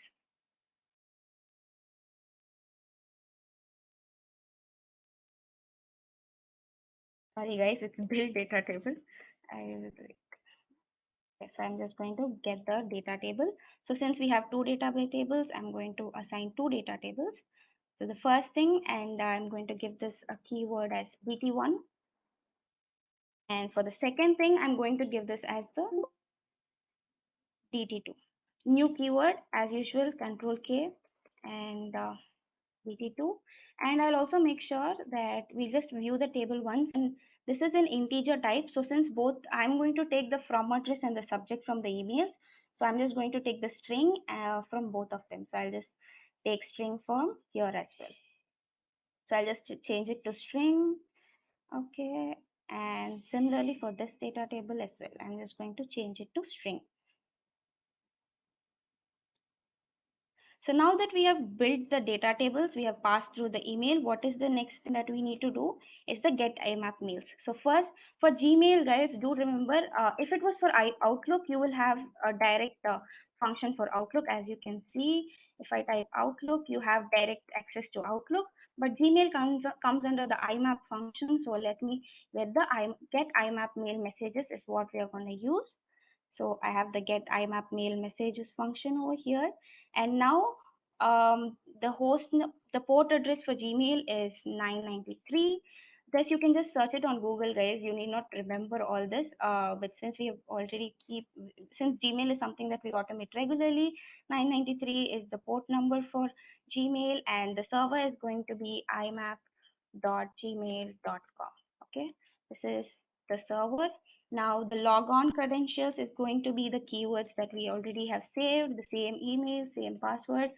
That is the reason we created it early, guys, because when you assign it now, you need not give each and every time the email and password. You can just use the keywords.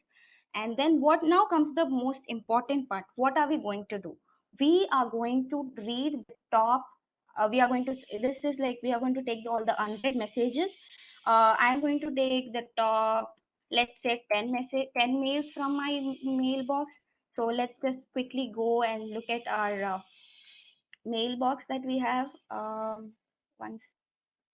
So yeah, I have about 2500 mails. So let me change it to 25 or 20 maybe. So yeah, I'll just change it to 20, right? We have the top 20 mails to be sorted out. Now that we have sorted, and then what we are going to do is give that and store that output in a new variable called data. Okay, let's give this a new variable name called as the data. Okay, so now what we have done is that we have assigned the variables, we have got the data tables, we have assigned even the get IMAP mail function. Now we haven't yet started the main thing, that is the comparing the mails and sorting them out. So for me to sort out that, let me use the for each activity. Let me bring that control first. So I have for each or activity here, and now what am I going to do is I'm going to make sure that the for each item is going to be in the data, which is the uh, keyword that we in which we stored all the mails in the previous text. So I'm going to store it here. I'm going to compare with those data which is in the top 10, 30, 20, 100. And from that from inside this, if it is there, if the mail comes in this category, what should happen? We should basically first get the from address and subject of those 100 messages, right? So let me quickly assign two new variables, which is to get the from address and the subject. So I'll create a new variable here. Okay, and another new variable which is subject. Okay, so now I have the two new variables which are having from address, which get the from address and the subject name. So now how should we need to assign a value for it, right? So for assigning value, what we are going to do is it is going to be the from address is going to have, it should be like item dot, what are we going to get? From address from dot, and what is it going to do? It is, we need to have it in string because we are assigning it to a variable, so we need to make sure that it is converted to string. So I hope it is clear here. One second, guys. Item dot from.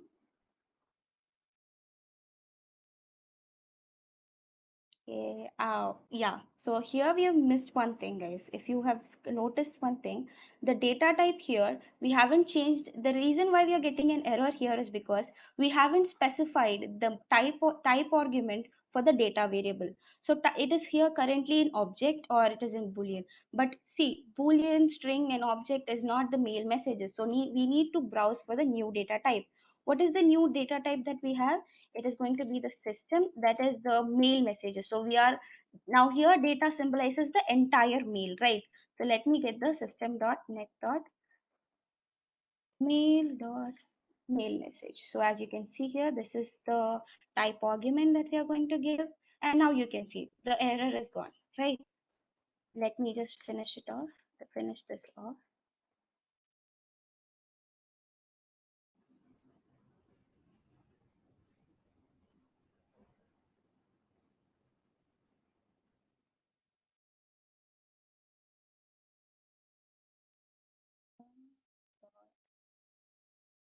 String, okay?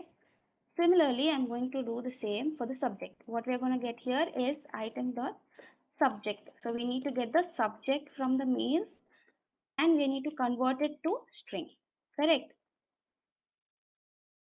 So we'll just make that.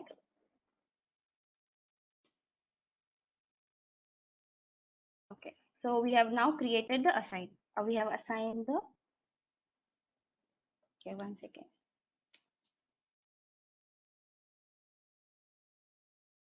These are case sensitive, guys, so please make sure that you are giving it correctly. Okay.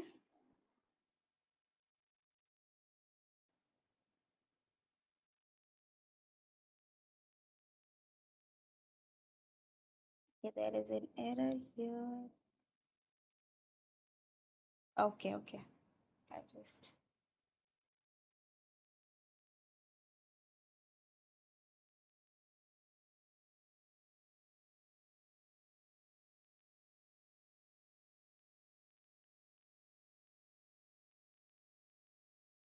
okay.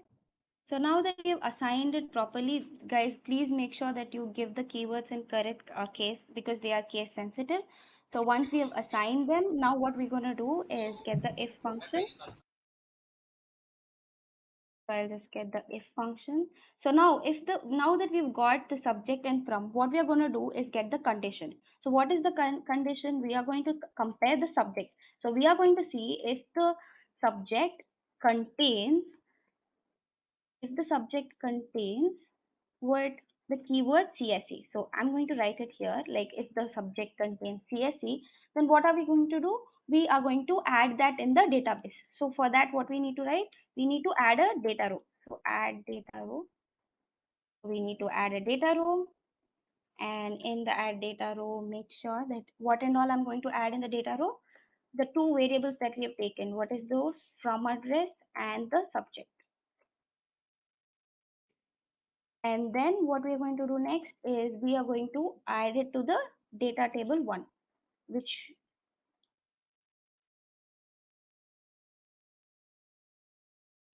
is here already. Okay, so now we have done that. Now, okay, if it is going to be in CSE, I'm going to store it in data table 1. Else, we also have an else part. If it is not in CSE, what we are going to do, we are going to store it the same thing in data table 2. So let's write that again.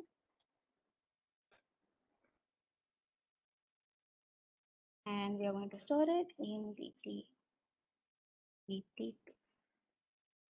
Okay.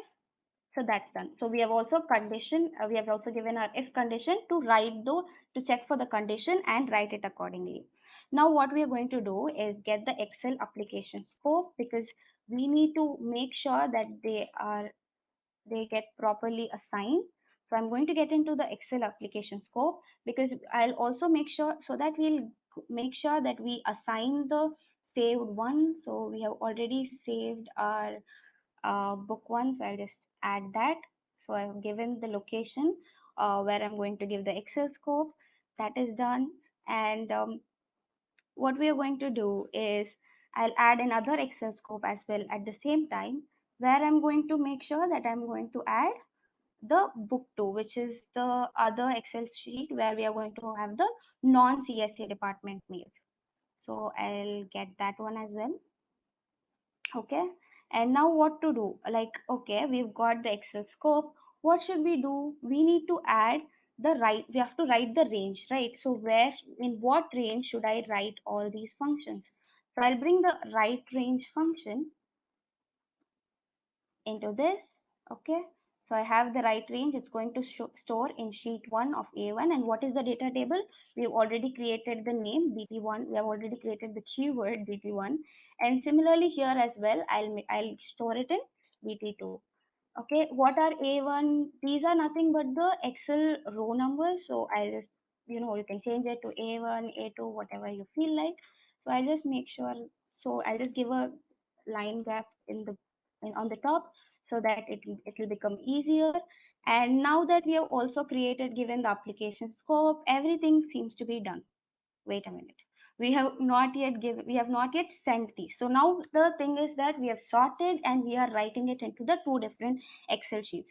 But the biggest thing is that we need to also send it back to the person who is concerned with the same Excel automation, the Excel sheet that is required. So I'm going to give the send SMTP mail messages. Okay, I'm going to give the send SMTP mail messages outside the for each loop. Guys, make sure that your send SMTP mail messages comes out of the for each loop, because only when it comes out of the for each loop you will be able to send it only once. Like once the entire process is done, you can send it directly. Otherwise, what will happen is for each and every row that it writes, it's going to send mail. So in our case, it is going to be like you will get 20 mails. 20 mails will be sent instead of one consolidated mail. Okay, so now I'll just write the other mail that I have. Sure.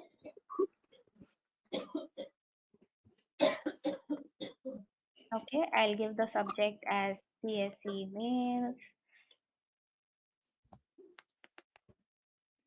and then I'll attach the file that we stored. What is the file that we stored for CSE? That is going to be the database of the book one. So I'll just look for the book one's address, go to the properties.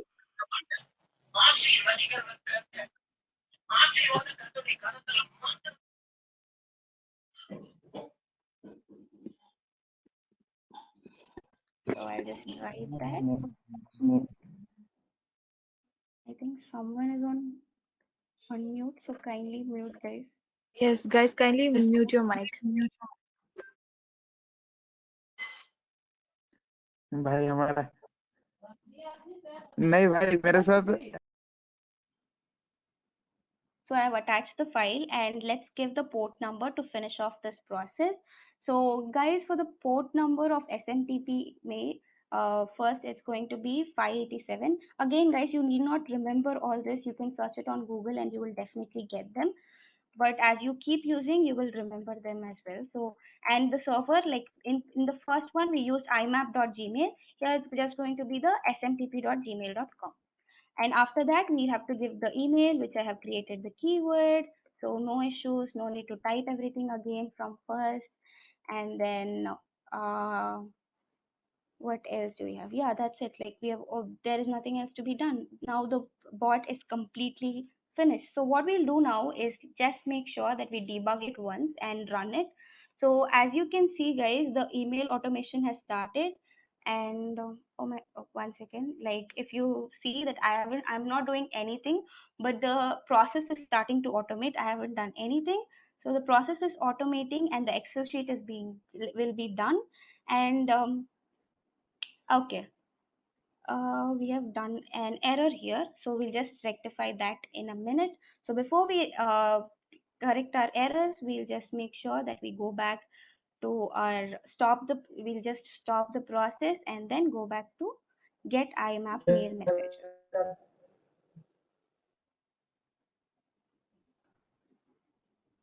So here and get IMAP mail messages. Um, only read correct. We have given the first 20. Maybe let's give it 5 on the top, and let's check it once again fastly. So we have the assign for email, we have the get password, and we have filled the password with keywords, and we have given the created two new data tables. We have also created the if condition, and we have checked if the subject contains the keyword CSE. Then we are adding it to data row, which is DT1 and DT2.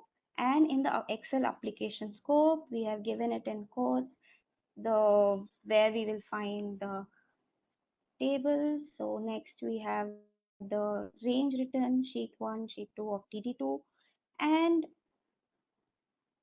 And for the get IMAP mail messages, we have given the port number as 993 imap.gmail.com, which is going to be from from our box. And then we have the email, we have the password, and let's run it once again.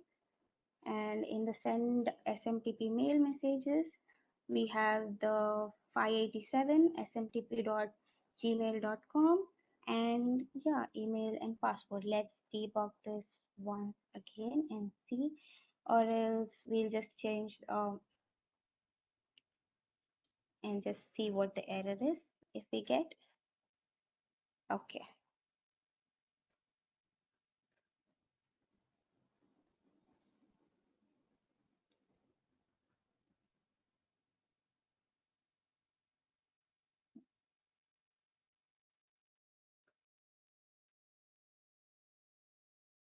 Just a moment, guys.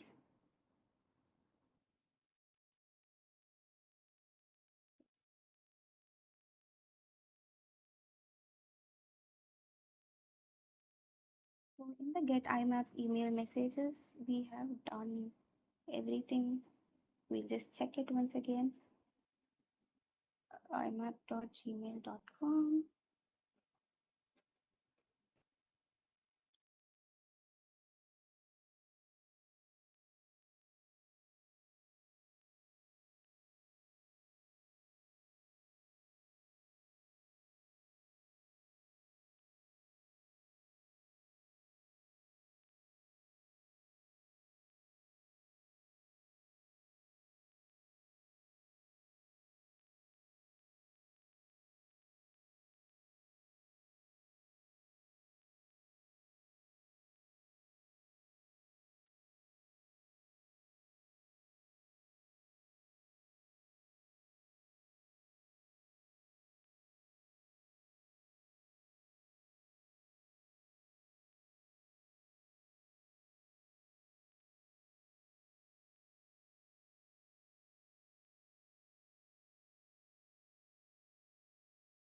Okay, fine. I think the email ID, I'll just check this once again.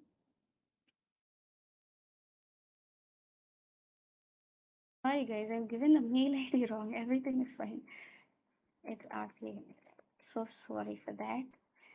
I just realized. So now I think it shouldn't be a problem. So yes, as you can see, it started to automating. If there isn't any errors, then I think it will get executed now. So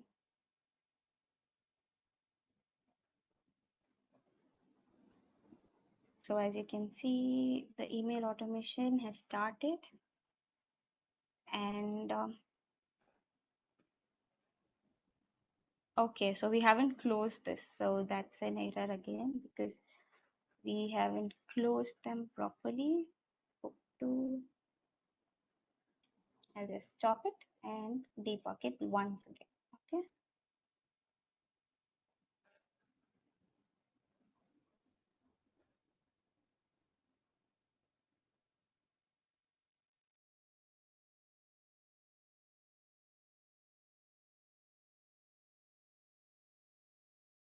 Sorry for the delay, guys. Like, I'll just make sure now if this gets done, then I think it's now the Excel sheet is being manually, it's not being manually opened, it's being done by the process itself.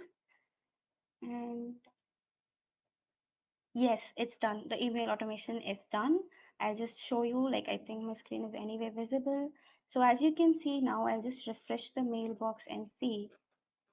And okay, I will just see the other mail to which we have sent the mail ID. So I'll just open that mailbox, and as you can see here, we've got the mail from the RPA email demo, which has sorted out the different all those mails which has CSE as its content, as its subject, and it's also showing who sent those mails.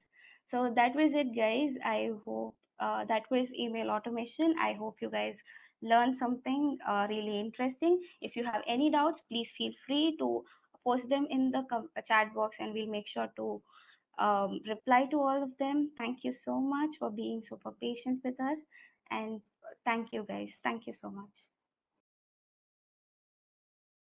Well, that was a really amazing hands-on session. Thanks, Amrita and Shweta, for explaining us.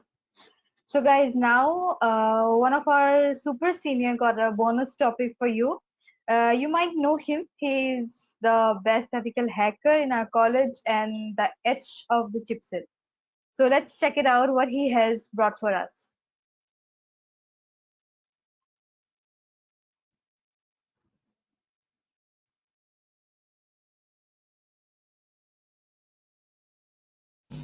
If anyone can just send this on the chat, I'll be more than happy. Am I audible, guys? Yes, you're audible. Okay, thank you. So, guys, I won't take much of your time since I got to know about this automation process and all that stuff. Now I feel like I'm a bit late because I joined a bit late, but this thing is really cool. Why I got this, like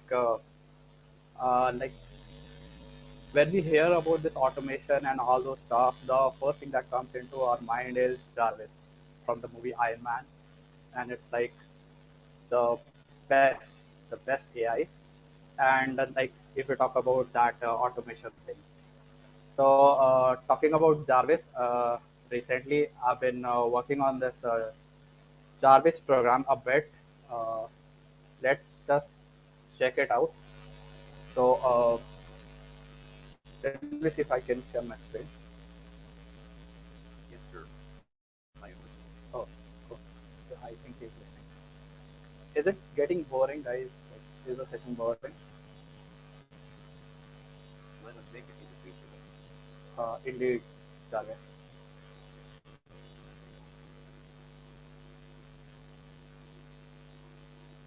Exciting, to be honest. Thank you, Karthik.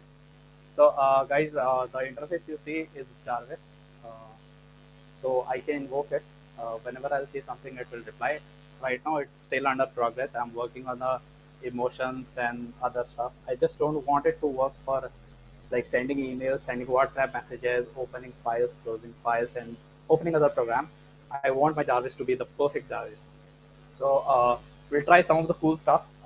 Let's see if it's working properly or not. So uh, I guess the Jarvis voice is also audible. So let's see. Uh, Let me just wake up Jarvis.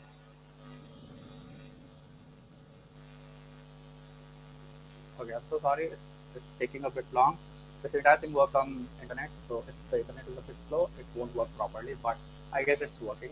So Jarvis, daytime. Jarvis, it's playtime.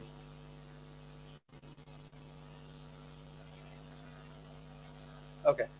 Yeah, still under progress, so working. Jarvis.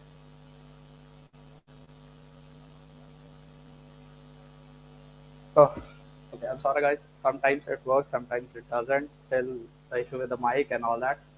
But we'll try one more time. Okay. So, Jarvis.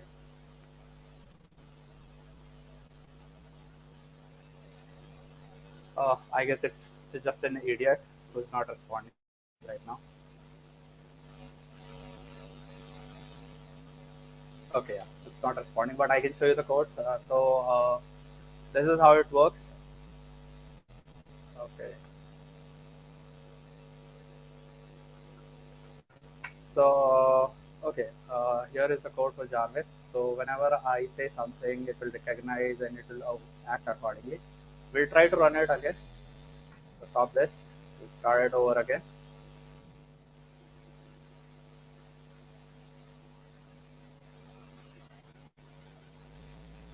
Okay, let's run it again.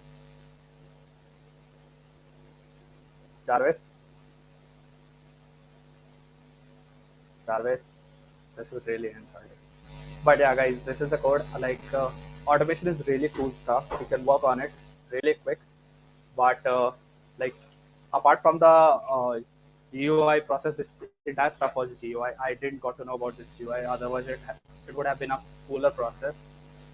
sometimes running with the GUI is much more easier than doing other stuff. So yeah, still under the progress. Hopefully, by the end of the next session of ChipSET, that is Hello Hacker, we would be able to show you the literal Jarvis working properly with other stuff like sending mails, attending G meets, and all the stuff. Right now, it's still under progress. And yeah, if you want to check this out, I'll drop my Instagram link. I'll drop my Instagram username. You can go there. I'll post my videos over there, so you can see Jarvis working over there. So yeah, so sorry I couldn't really make Jarvis work, but yeah, it will work. I'll make sure of that. So my Instagram is script I guess it's the script Let me see. Yeah, it's the underscore script Please do follow there. I'll post all the cybersecurity related stuff and Jarvis related stuff over there. Yeah, I dropped it in the chat box. Please do check it out. And Jarvis really embarrassed me right now, but okay, still, we'll see. It's just an idiot.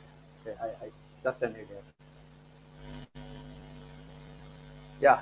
So sorry guys, couldn't show you, but yeah, I'm working on the Jarvis. Hopefully that will come up with the Jarvis program. Thank you so much. That's it from my side. I won't take much of your book time and make it more boring. That's it from my side. This is Badal, aka Wolf, signing off. Thank you, Bhaiya. It's okay. It will work very soon, and hope we'll get to see it. Yeah, this is what happens when you try to work on proof of concept. It works when you are not showing it to anyone, but it won't work when you are showing it to someone. So I should have recorded it. Happens, Bhaiya. It's okay.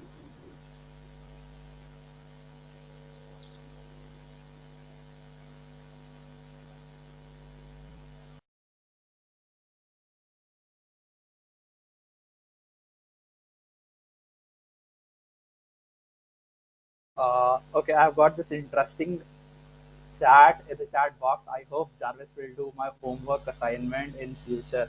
Karthik, I will try to make that happen. Like as I said, it's still under progress and it's working not just on the task but also on the way we talk and the emotion that we portray. So yeah, for that we have to input a lot of stuff. That's how Alexa and Google works. But yeah, see, Alexa and Google is just taking your commands and doing it whatever you want.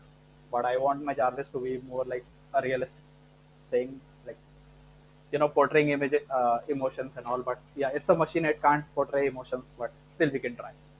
Sky is the limit.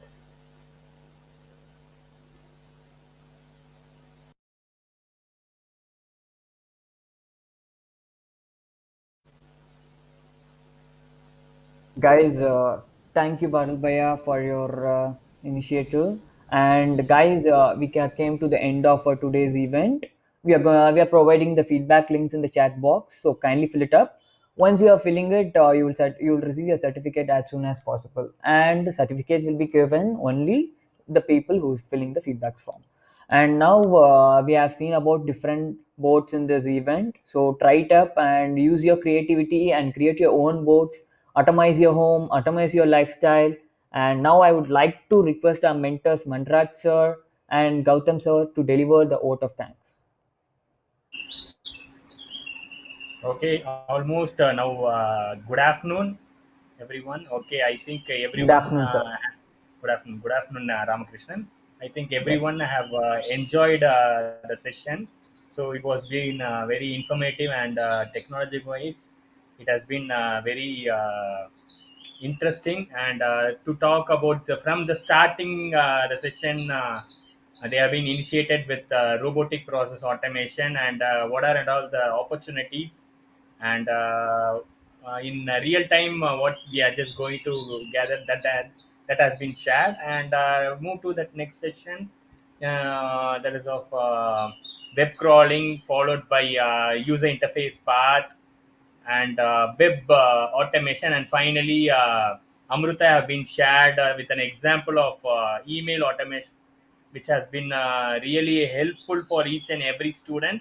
And finally Badal has been gave some thing, but it has been anyhow. It has been as he told, it will be group of members. He has been worked with the team. That time it will be work. But while you are just going to share someone person or something to that any event or some session, it will create some problem. Anyhow, no problem. He have been worked out and he have been made the session by the end of this gathering. Okay. Anyhow, thank Badal. So I think each and everyone I want to thank. Hope the session want to be continued with version 2 and further on, and we want to just start with Hello Akes 6.0 to 7, which will be taken initiative and will be go to the process in future. So thank you all the team members who have been organized. Thank you everyone. Thank you all. Okay. Thank you. Thank you. Thank you, sir. Thank you. Yeah, good afternoon, everyone. Gautam here. I was been there for the entire session. It was very, very informative and good. And start of the session, one guy has messaged, how can we do the automation for giving attendance? Can we do like that? And the next session itself, creating an automation about how to join the meet and that. So this shows that always the chipset members have the pulses of students, right? What they want, what they are eager to learn. And I appreciate each and everyone putting a lot of effort to create these presentations, demo, and showing your capability of what others can do, teaching others. I appreciate everyone in a better way. Thank you once again. Thank you. As Gautam sir told, the time we will think of it. Actually, it will be going when will be going to complete and all this event. But it was from the starting till the end of thing. Actually, it has been mentioned of 2 hours. So anyhow, it is of one entire film, 3 hours entertainment, which can be showed with the demo, which will be attract the person, attract the students who have been joined, and would be really informative to each and everyone.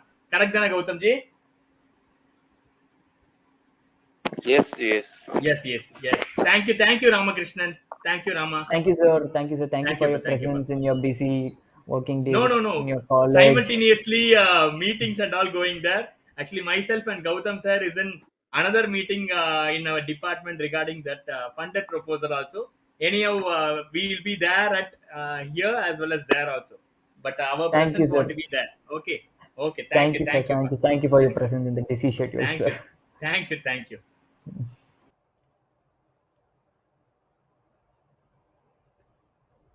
Okay, so guys, we have come to the end of this program. Last but not the least, on behalf of the whole chipset team, I would like to thank each and every one of you that you could make your time to attend our event in spite of it being a weekend.